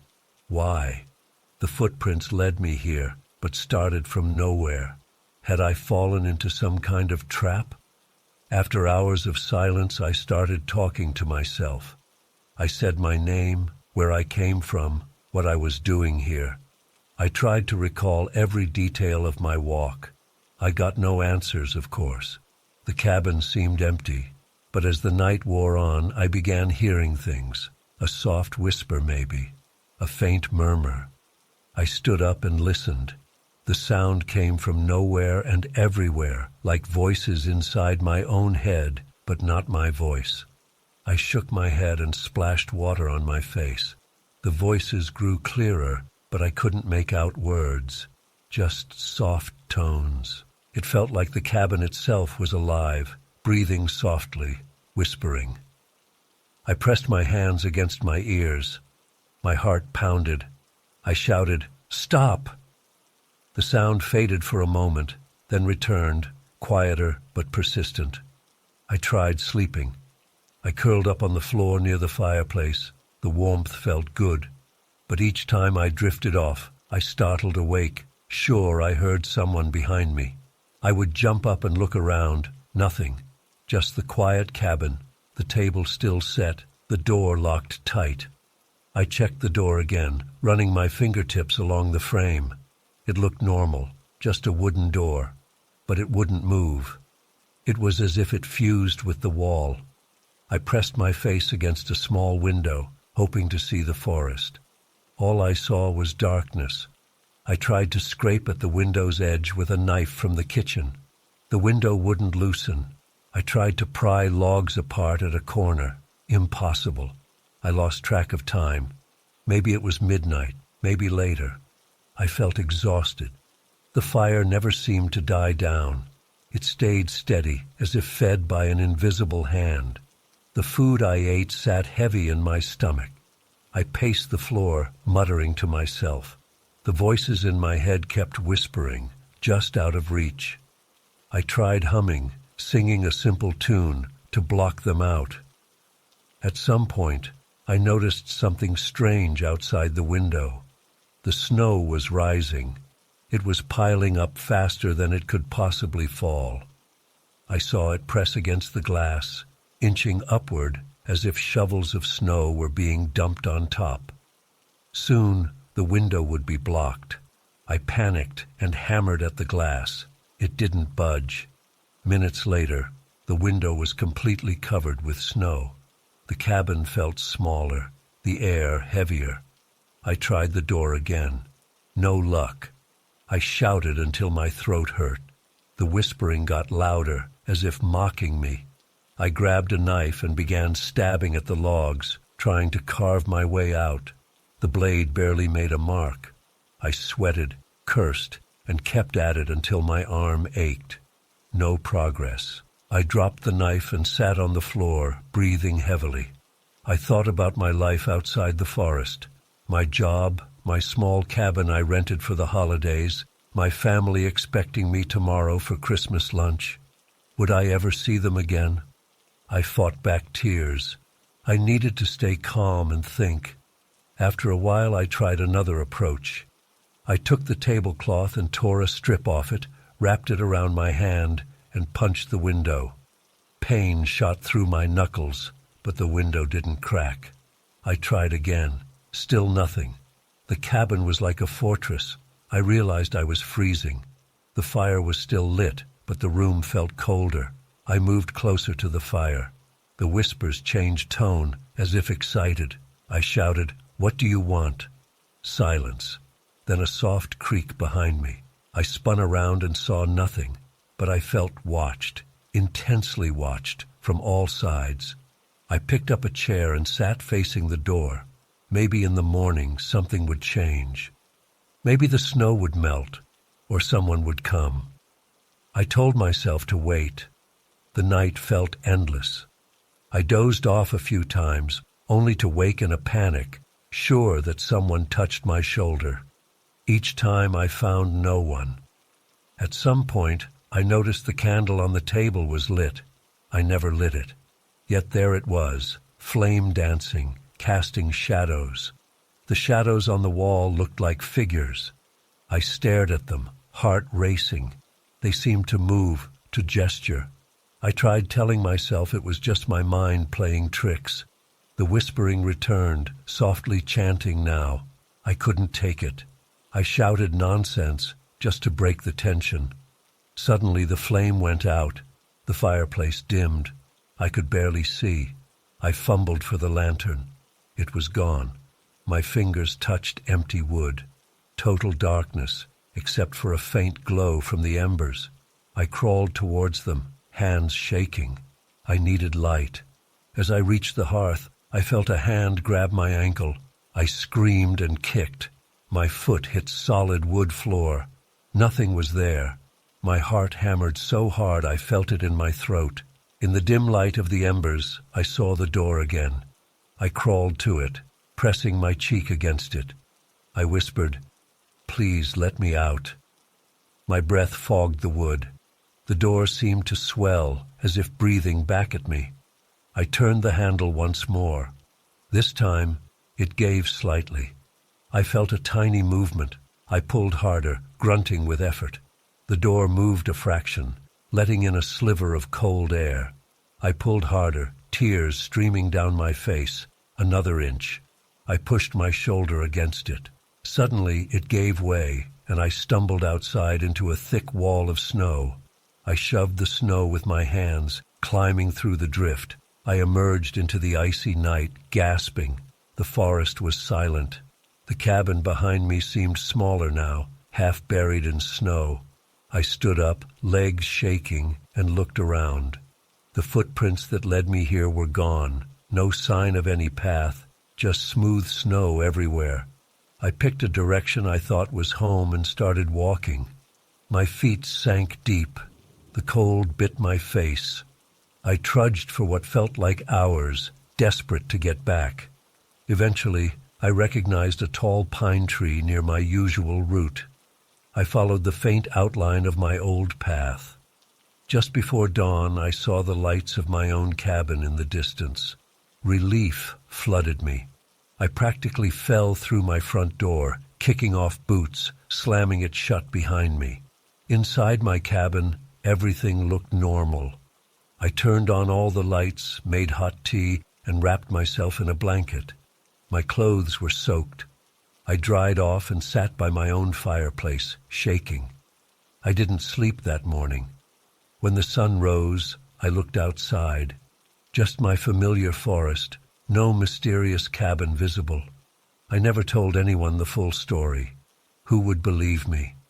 But I know what I saw. I know I was trapped in that place. The memory of that night still makes my stomach tighten. I never took my Christmas Eve walk in those woods again. I stayed close to home, kept the doors locked, and tried not to think about that cabin, that meal, that whispering. I never saw it again, and I hope I never will.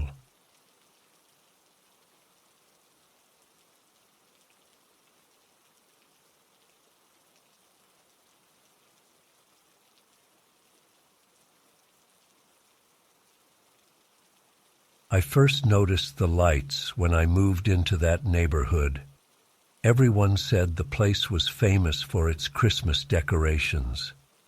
People came from nearby towns to drive slowly down the street and admire the displays.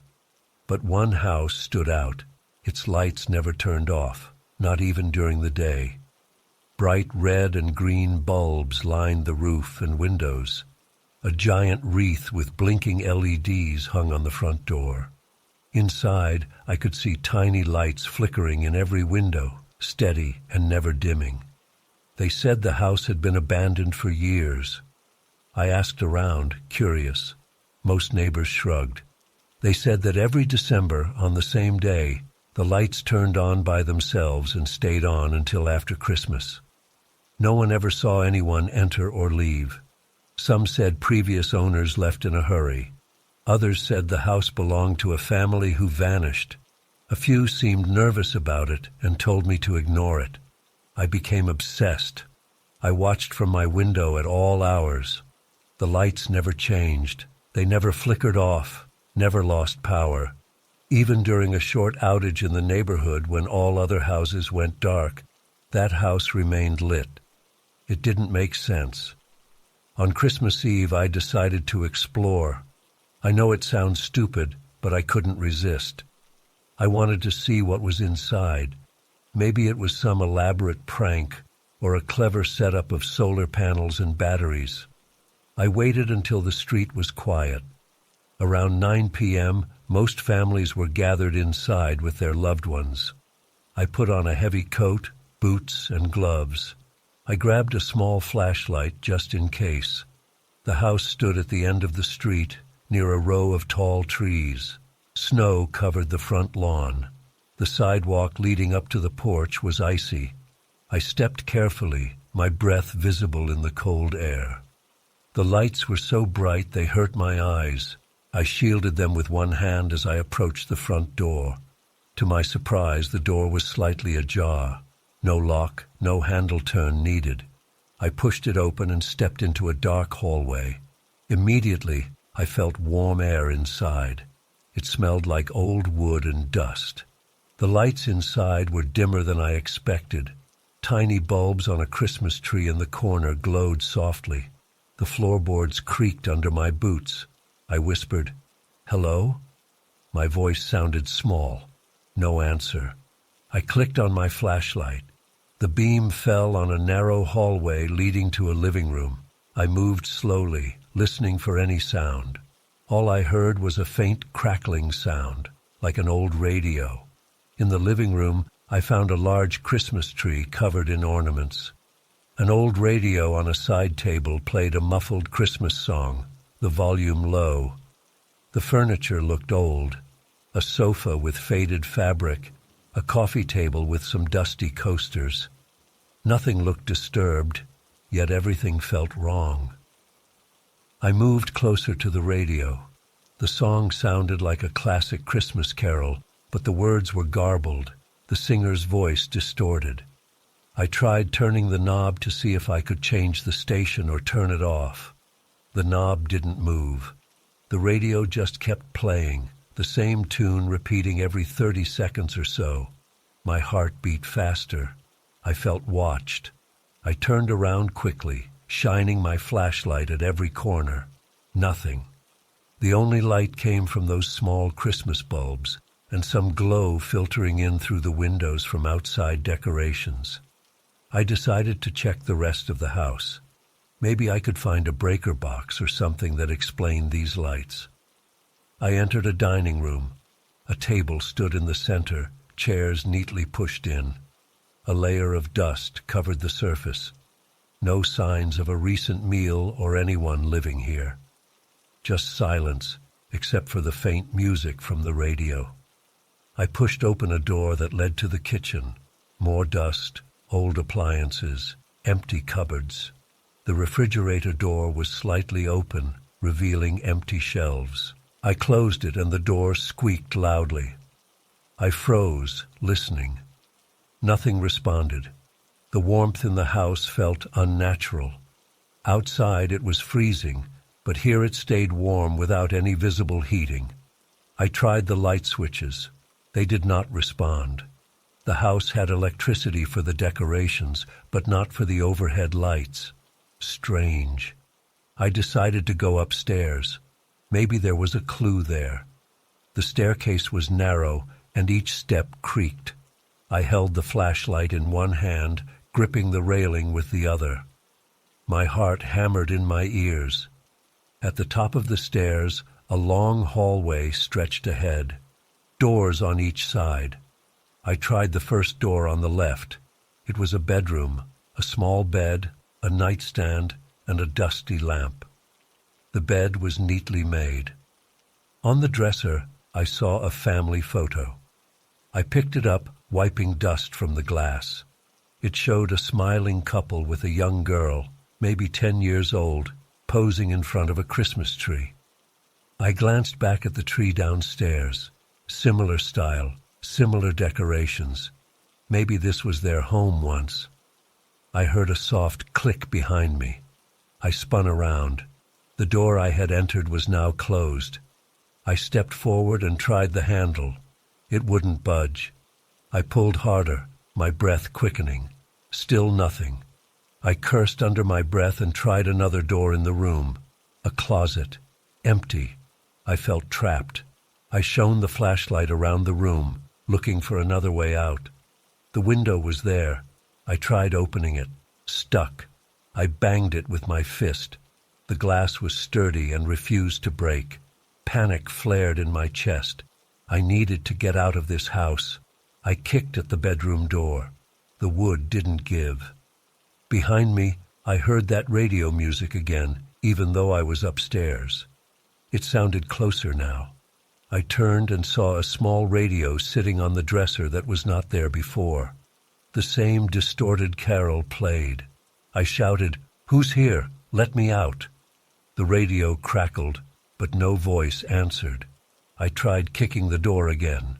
This time it swung open suddenly, causing me to stumble into the hallway. The hallway lights were on now, a string of Christmas lights hanging along the ceiling. They blinked rapidly, almost strobe-like, making me dizzy. I shielded my eyes and moved towards the stairs. When I reached the staircase, it was gone. Instead, I found another hallway turning left, leading to a closed door. My heart dropped. This didn't make sense. The stairs were there before. I tried to calm myself and think. Maybe I took a wrong turn. I walked back to the bedroom I came from, but that door was gone. Just a blank wall now. I felt tears in my eyes. The house was changing around me. I needed to stay focused. I followed the new hallway, breathing hard. My feet felt heavy. I reached the closed door and tried the handle. It opened into a large room that looked like an attic space, but decorated with string lights and tinsel. In the center, a rocking chair moved slightly, as if someone just left it. I stepped inside. The floor creaked, and the door slammed behind me. The radio music was here too, louder, circling around me. I held the flashlight in front of me, the beam shaking with my trembling hand. The rocking chair stopped moving. I approached it and saw something lying on its seat, a handwritten note. The note said, "You are not welcome. The others never left. Leave before midnight." My stomach twisted. I checked my watch. 11:15 p.m. I had 45 minutes. I whispered, "I'm trying." I looked around for another exit. A small door in the corner led to what looked like a stairwell. I rushed towards it. This new stairwell was narrow and dark. I hurried down the steps. At the bottom, I emerged into the living room again. The tree stood where it had been. The radio played on the side table, the furniture unchanged. I grabbed the radio and yanked its cord from the wall. The music kept playing. I smashed it against the floor. It shattered, but the music continued, as if coming from the walls. I covered my ears and screamed. Then I forced myself to move. The front door was my best chance. I ran to the hallway where I entered.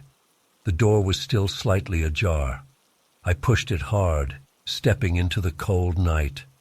The moment my feet hit the porch, the music stopped. The lights outside the house dimmed suddenly. The street was quiet. Snowflakes drifted lazily. I turned around to look at the house. It appeared dark inside, no sign of life. Only a faint glow of the Christmas lights outside.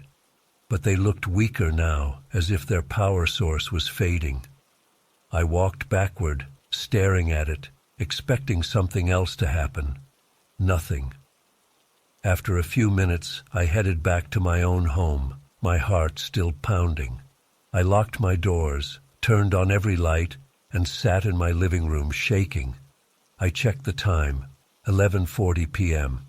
I escaped with 20 minutes to spare. I wondered what would have happened if I stayed longer. The note implied others never left. Did it mean other people came before me and got trapped inside, becoming part of the house's twisted reality? The next morning, Christmas Day, I looked out my window. The house stood quiet at the end of the street. Its lights were off now. I asked a neighbor if they noticed anything. They shrugged, said the lights always go off after Christmas. I didn't mention my experience. Who would believe me? I never approached that house again. Sometimes I see other people, visitors, staring at it from the sidewalk during December, curious about the lights that never go out. I want to warn them, but I stay silent. Let them guess. Maybe no one else will be foolish enough to enter. Or maybe someone will, and they won't be as lucky as I was. I still hear that music in my nightmares sometimes. The distorted carol, the whispers in the hallways, the shifting walls. On Christmas night, I leave my lights on and don't answer the door, no matter what. I learned my lesson. The house at the end of the street is not a festive mystery. It's a trap, waiting to catch anyone who dares to step inside.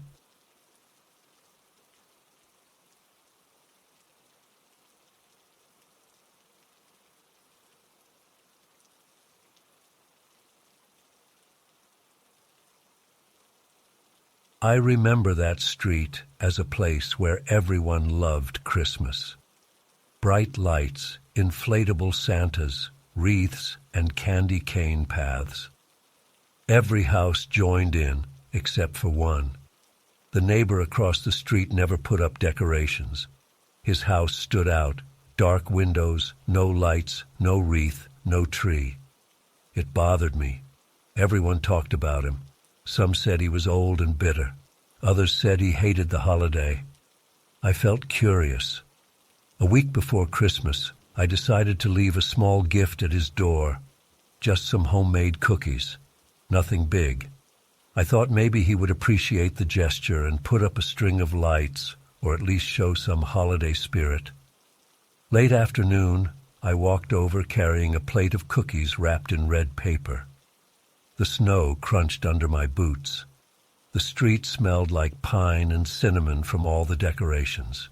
His porch was dim, the wood creaked under my weight. I saw the door slightly open. That surprised me. I knocked softly and called out, "Hello?" No answer. I hesitated. I thought maybe he was inside. I pushed the door a bit. It swung inward. I saw a dark hallway. It smelled stale, like old cardboard and dust. "Hello?" I tried again, louder. Still nothing. I decided to leave the cookies on a small table by the door and go. But as I leaned forward, I noticed something unusual in the next room, just visible from where I stood. There were decorations inside, not Christmas lights or cheerful ornaments. Instead, I saw odd figurines, old tinsel that looked gray and tangled, a tree with no leaves, just twisted branches. My curiosity got the better of me. I stepped inside carefully, trying not to make noise. The hallway led into a living room. There I saw old decorations piled everywhere, strings of lights that flickered erratically, some half-burnt bulbs, others blinking too fast. A row of snowmen figurines on a shelf, each with a sad, faded face and chipped paint. A small nativity set with figures that looked warped, their faces twisted in odd expressions. My stomach tightened. This was not normal Christmas decor. I heard a creak behind me. I spun around. The man stood there, the neighbor I had never seen up close. He wore a long coat.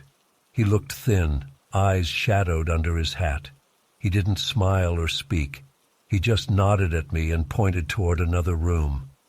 I felt a chill, but I didn't want to be rude. I said, "I'm sorry, I just wanted to leave cookies." The door was open. He stepped closer, still silent, and ushered me deeper into the house with a slow wave of his hand.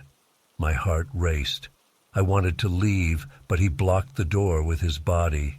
He nodded again, beckoning me to follow him. I swallowed hard. Maybe he wanted to show me something. Maybe he was lonely.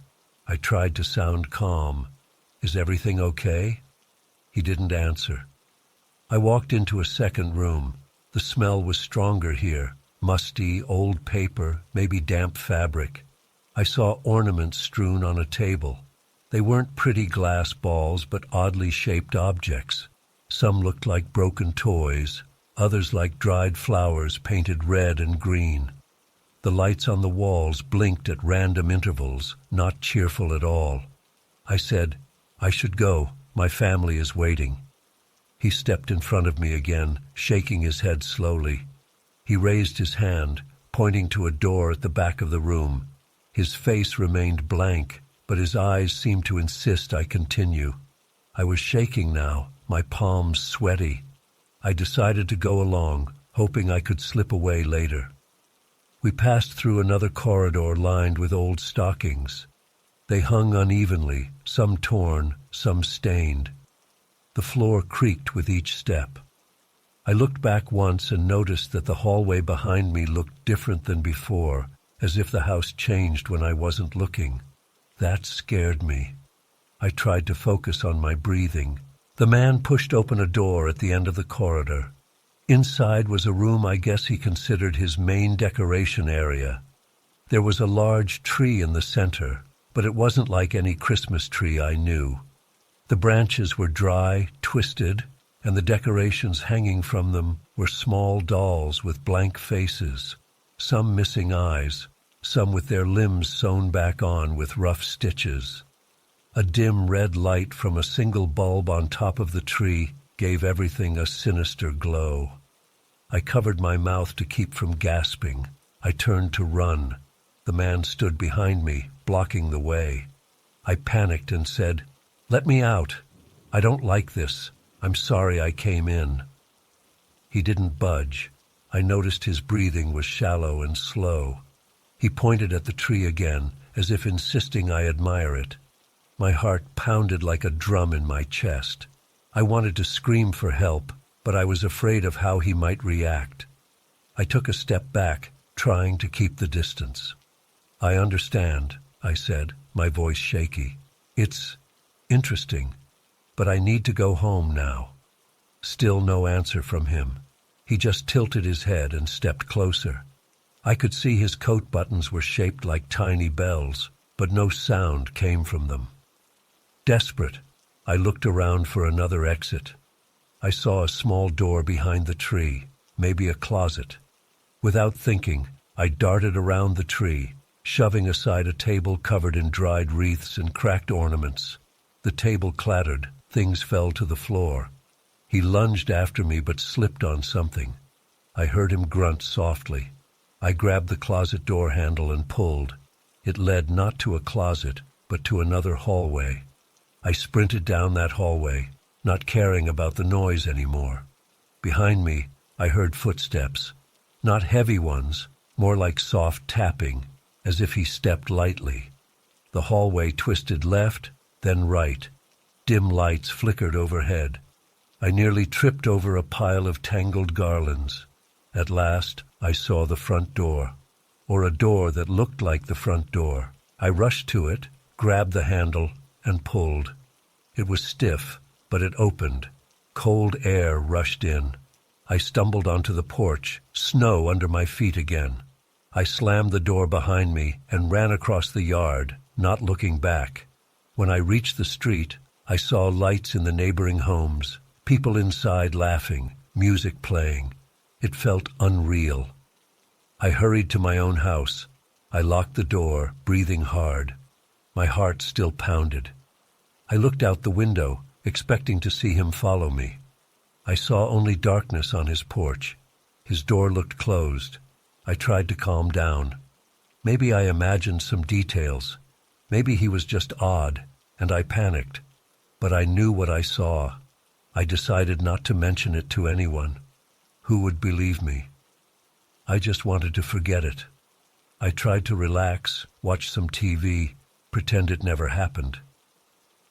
The next morning, Christmas morning, I woke up feeling uneasy. I checked outside. The neighbor's house looked the same. No lights, no decorations. I almost doubted my own memory. But then I noticed something strange inside my own home. On the mantel above the fireplace, I had placed a small collection of Christmas figurines, Santa, reindeer, and a little elf. One of them now looked different. The elf's face seemed off, the paint chipped, and it wore a tiny stitched hat that I didn't recognize. I frowned and picked it up. The material felt rough, like the strange ornaments I saw in his house. My stomach twisted. Had he been here? How? I checked my windows and doors, all locked. I asked my family if anyone touched the decorations. They said no. I felt a chill run down my spine. Throughout the day, I noticed more changes. A garland in the hallway had a strange old ribbon tied to it that I hadn't placed there. A small snowman figurine on a shelf looked sadder, its paint faded. My Christmas tree lights flickered oddly, as if matching the pattern in his house. I tried to ignore it, but it was impossible. I tried removing the strange ornaments, but every time I left the room and came back, something else changed. A small bell on the door handle sounded dull. A stocking appeared with odd stains. I kept checking the windows, sure that I locked everything. I couldn't find any sign of forced entry. That night, I barely slept. I sat on the couch watching my decorations, waiting for something to happen. Around midnight, I heard a faint tapping at my back door. I jumped up, grabbed a flashlight, and ran to check. Nothing there. When I returned to the living room, the tree looked slightly different. One of my normal ornaments was gone, replaced by a twisted straw figure I'd never seen before. I shouted, "Stop it! Go away!" My voice echoed in the quiet house. My family was sleeping upstairs. I considered waking them, but what would I say? that the neighbors' strange decorations invaded our home somehow. It sounded crazy. I took all the suspicious ornaments, stuffed them in a bag, and threw them outside in the trash bin. I closed the bin lid firmly. Maybe that would solve it. I returned inside, feeling uneasy but determined. In the morning, I checked the bin. The bag was gone. The snow around the bin was undisturbed. I felt sick. I looked at the neighbor's house. It stood quiet. No one on the porch, no sign of him. I wondered if I should confront him again, then remembered the fear from last time. No way. For the next few days, I kept my lights off, my door locked. I stopped decorating. I put all my Christmas things away in boxes and stored them in a locked closet. I hoped that without decorations, I wouldn't attract more changes. Gradually, the strange ornaments vanished. My home returned to normal. By New Year's Eve, everything seemed fine. But I never forgot that night. I never forgot how his house looked inside, the twisted branches, the silent man, and his refusal to let me leave until I saw his main decoration. I still feel a chill thinking about it. Now, each year, I avoid looking at his house during the holidays. I don't decorate as much as I used to. I keep things simple. Sometimes I see a small detail out of place, an odd ribbon, a strange crack in an ornament's paint, and I panic. But then it passes. I still don't know who he is or why he keeps such decorations. No one else in the neighborhood talks about him. His house remains mostly bare from the outside, no festive display. But I know what lies inside, and I know I will never step foot in there again.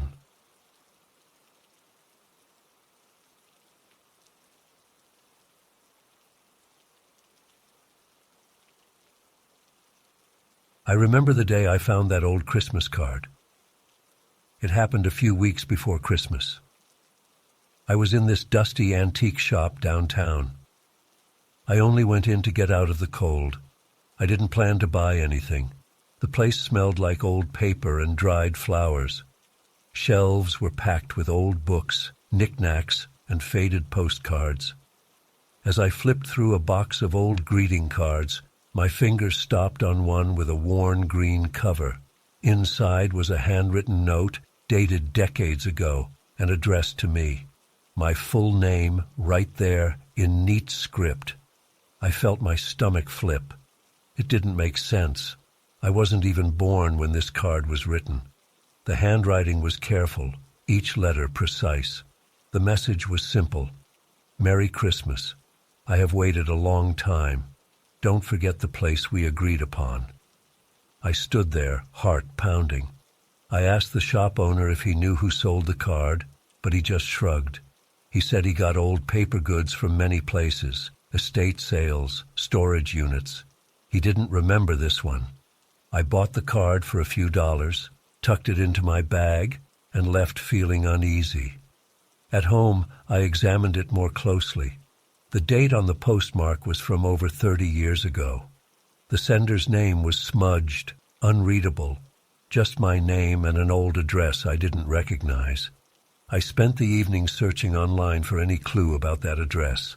Nothing helpful. I wondered if it was some elaborate prank. Over the next few days, I tried to forget about it, but strange things started happening. I began receiving more notes, slipped into my mailbox, all in the same careful handwriting. They said things like, "You are older now, do you remember?" And, "The time approaches, don't fail me." My throat tightened whenever I read them. I lived alone in a small apartment. My building's lobby had a secure mailbox area, so whoever was leaving these notes had access somehow. I asked my neighbors if they saw anyone suspicious. No one noticed anything. I felt watched. I started checking my peephole before stepping out, double-locking my door, and looking over my shoulder on the street. Each new note contained more details about my life, current details. They mentioned my work schedule, the type of coffee I bought every morning, even the color of the scarf I wore last Wednesday. I felt my stomach knotting every time I checked my mail. One note asked me to meet on Christmas Eve at a certain address. It was a place I didn't know. Another note said, "Don't forget the meeting. It's important." I looked up the address on my phone. The map showed a part of town I rarely visited, an older residential block. I tried to ignore it, but the notes kept coming, and something about the tone made me think I should go. Maybe I could catch whoever was doing this. I considered calling the police, but what would I say? Old postcards and strange notes. No direct threat, just cryptic messages. I decided to handle it myself. Christmas Eve approached quickly. I felt anxious, barely sleeping. The night before, I received one last note. "Don't forget the meeting tonight. You must come alone." On Christmas Eve, I finished work early. The streets were busy with last-minute shoppers. Lights glittered in windows. People carried wrapped gifts. The air smelled like pine and cinnamon. I walked toward that address, hands in my coat pockets, trying to keep my nerves steady. The address led me to a quiet street. No cars passed.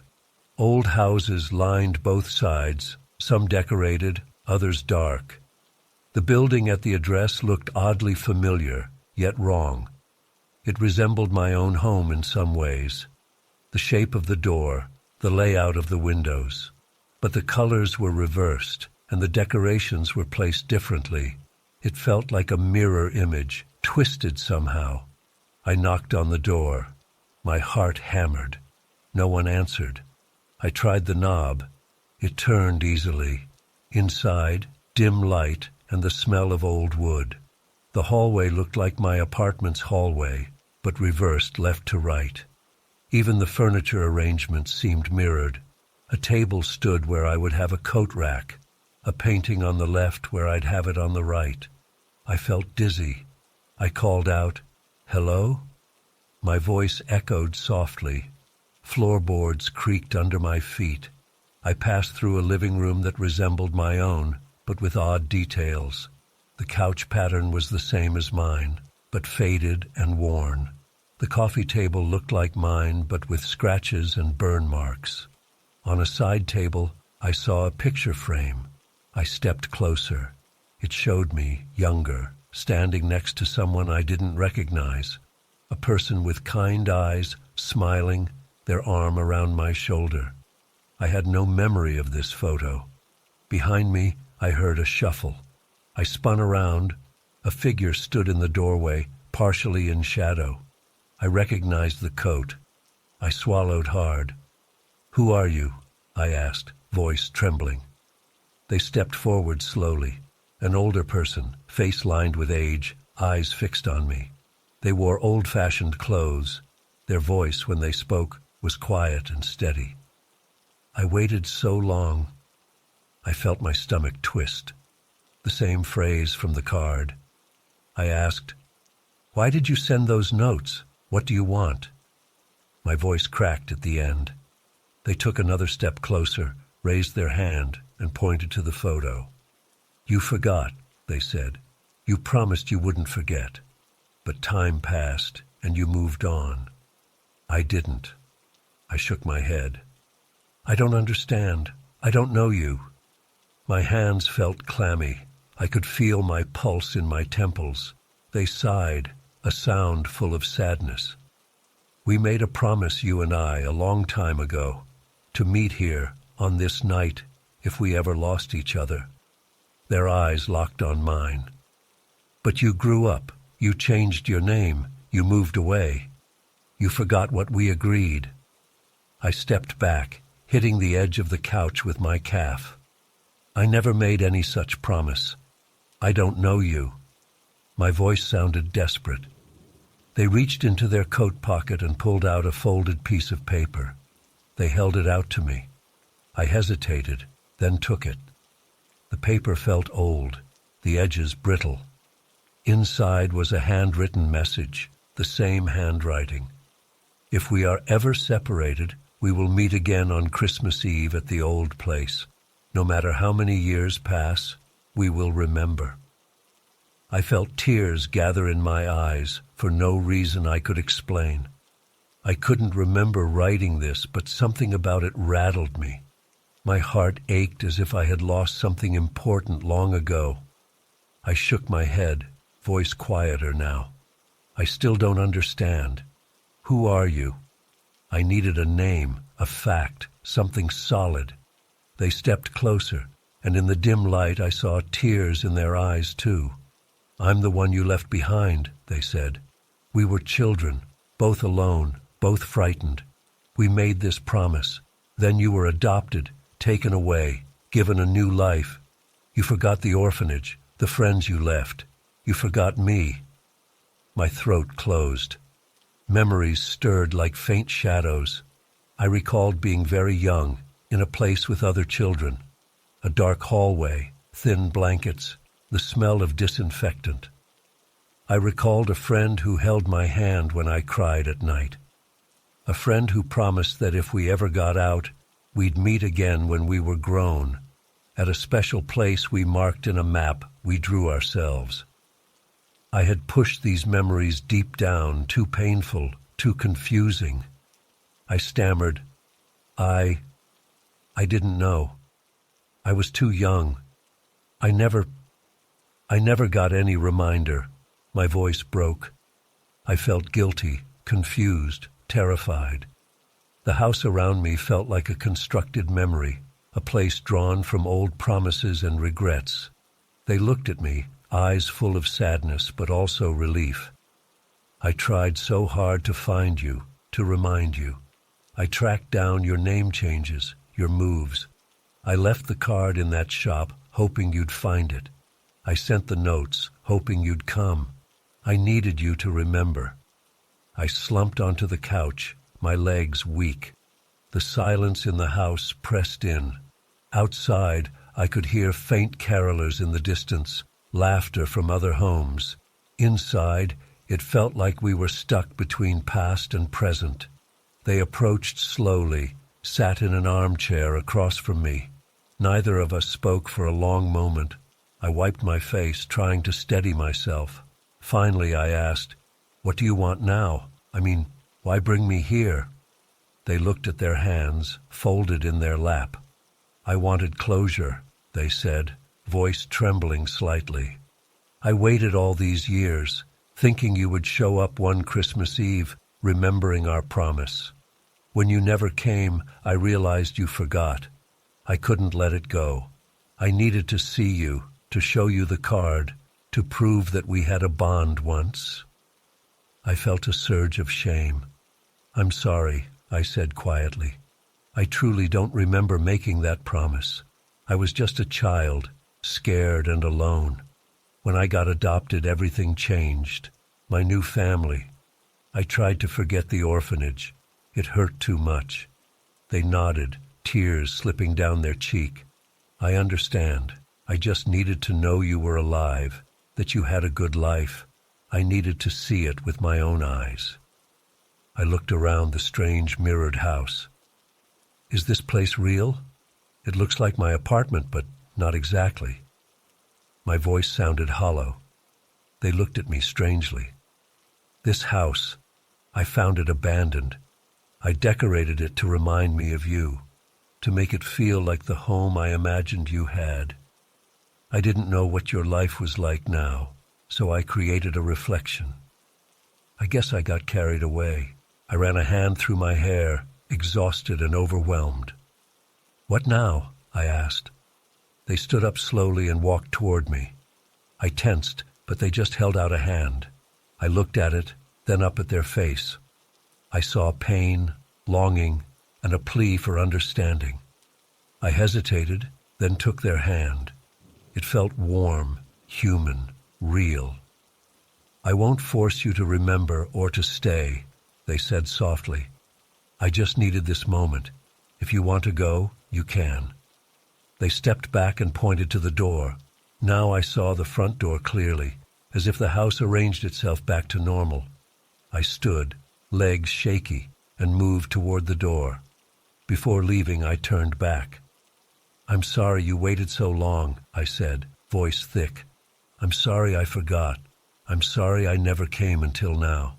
They nodded, a sad smile on their lips. "Go, live your life. But know that once, long ago, we kept each other company in a hard time. That mattered." I swallowed hard and stepped outside. The cold night air hit my face. I turned to look at the house again. The lights inside flickered, then dimmed. I saw a faint silhouette wave before the door closed quietly. I walked home in a daze.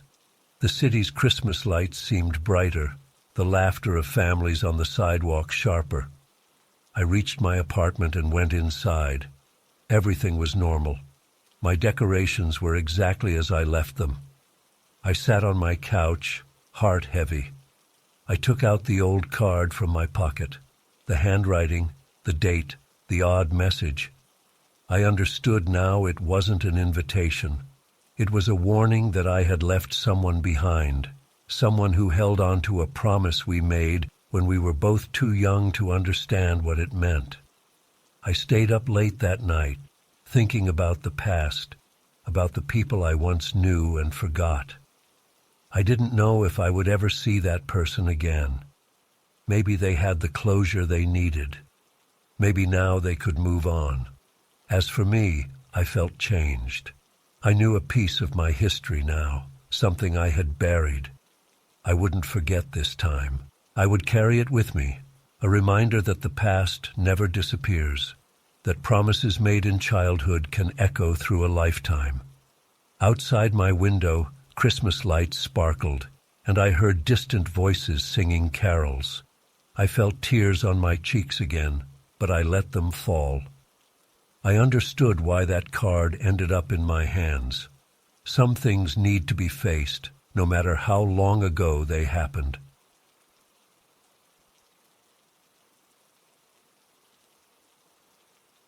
I remember the night clearly. It was late, maybe close to midnight, and the streets were quiet. I had been driving through a small town on my way home from visiting my parents. The weather was cold, and a light snow had started to fall.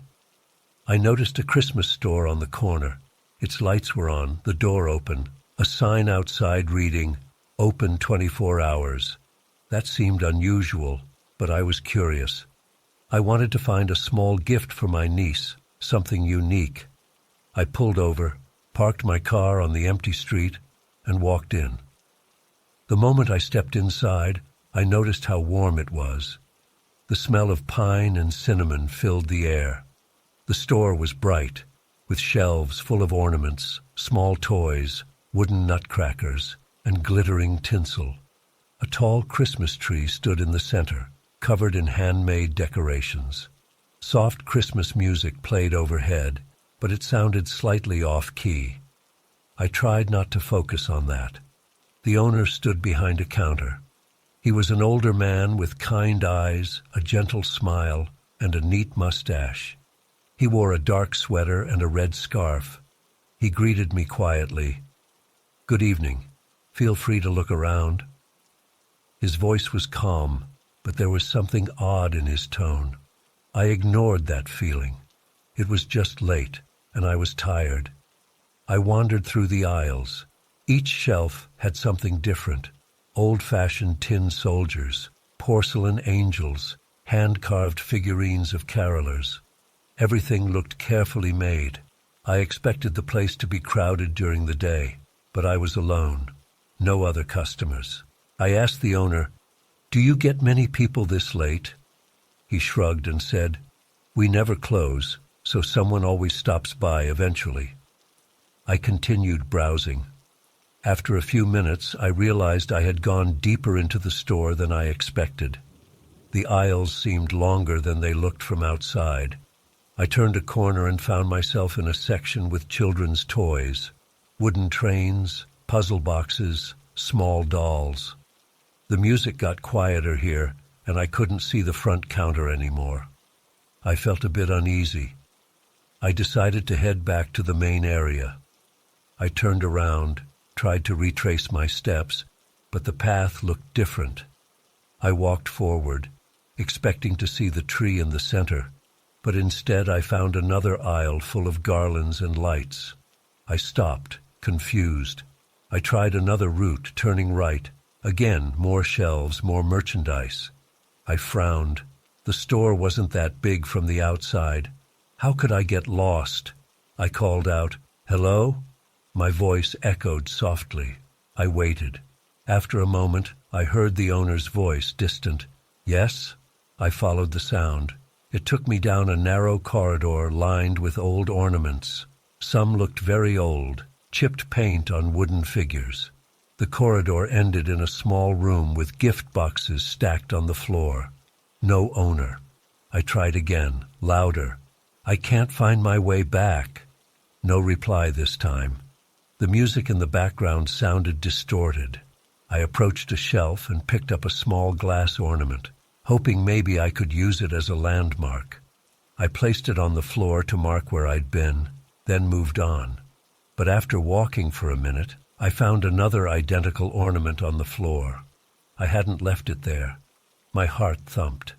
I decided to keep calm. Maybe this was a trick, or maybe the owner was testing something. Maybe it was a special kind of store with a hidden back area. I walked briskly in what I believed was the direction of the entrance.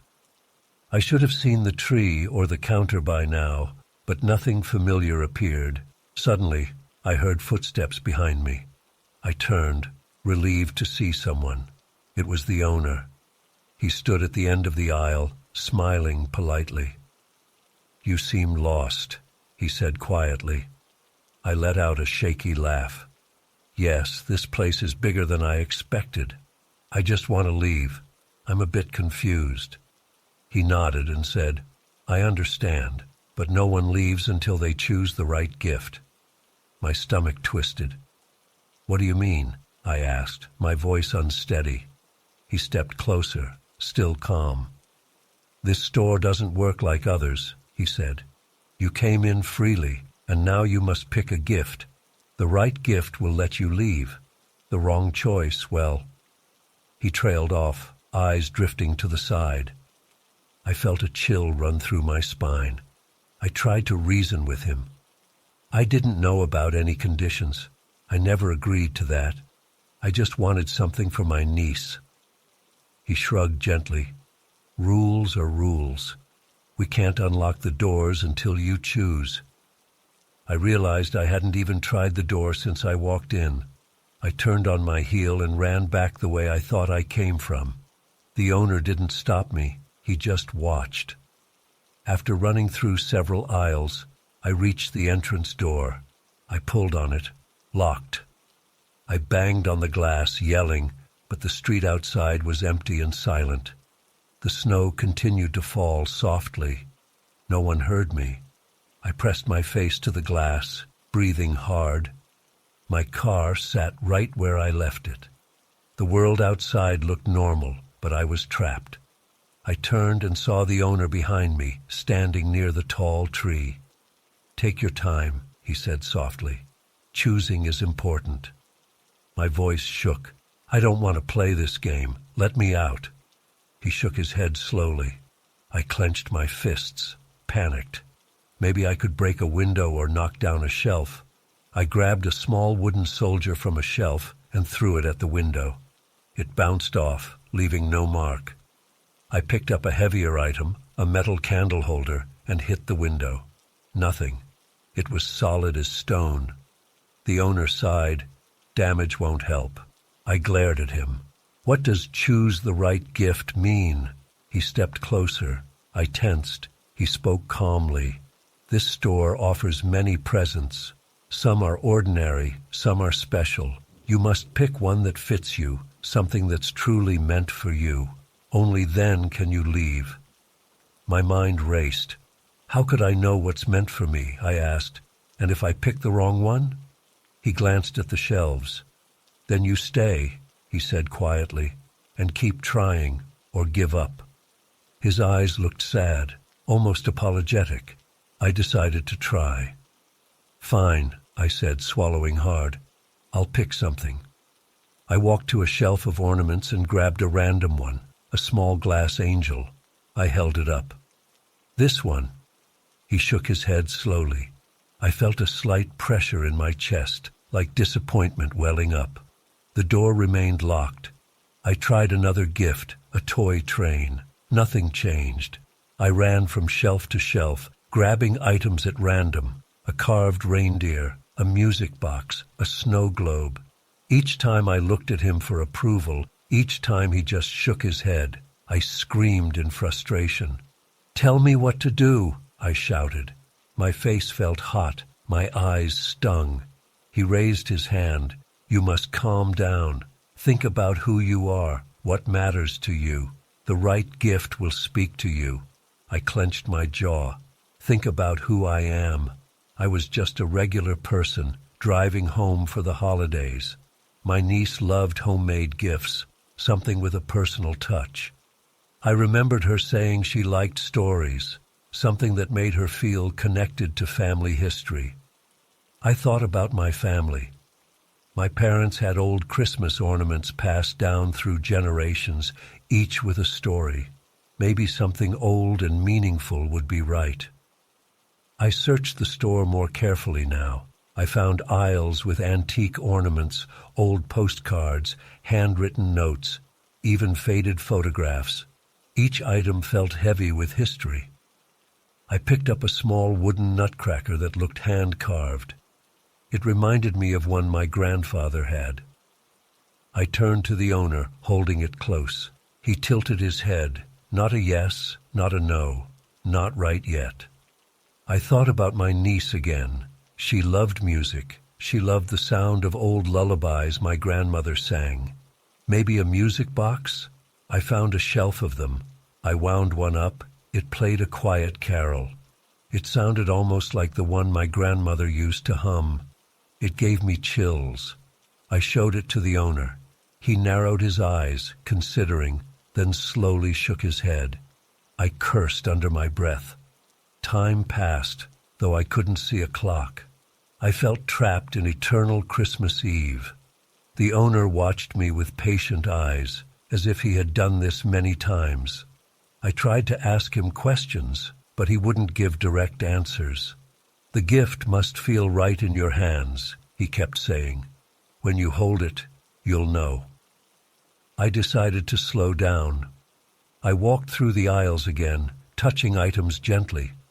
I felt their textures, smelled their wood or paint. I listened for a tiny spark of recognition. Minutes or hours passed. I grew tired and hungry, but there was no food here, no water. The pressure built in my chest. Eventually, I found a small corner display I hadn't noticed before. On a low shelf sat a simple wooden box, tied with a piece of ribbon. I picked it up. It was light. I opened it carefully. Inside, a tiny wooden ornament shaped like a heart, carved roughly, not polished. It looked handmade, imperfect, with initials scratched on the back, M and D, my parents' initials. My heart skipped a beat. I rubbed my thumb over the initials. My parents' names were Michael and Diana. It could be a coincidence, but something about it felt too personal. I remembered that before leaving my parents' house earlier that night, we talked about old family traditions. My mother mentioned a lost ornament from her grandmother, something carved by hand. Could this be it? It looked old enough. My gut twisted with a strange certainty that this was what I needed. I stood up, holding the tiny heart ornament. I walked back to the owner, who waited near the front. I showed it to him, my hands shaking slightly. He looked at it, then at me. I held my breath. Slowly, he smiled. Not a sad smile this time, but a genuine one. He nodded once, very clearly. I turned to the door. I tried the handle. It clicked softly, and the door swung open. Cold air rushed in, carrying the smell of fresh snow. I almost cried with relief. I glanced back at the owner. He said quietly, "You found it. Take good care of it." I nodded, speechless, clutching the ornament in my hand. Outside, the street was still empty. The night sky looked the same as before, maybe a bit darker. I walked to my car, heart pounding. I looked back at the store.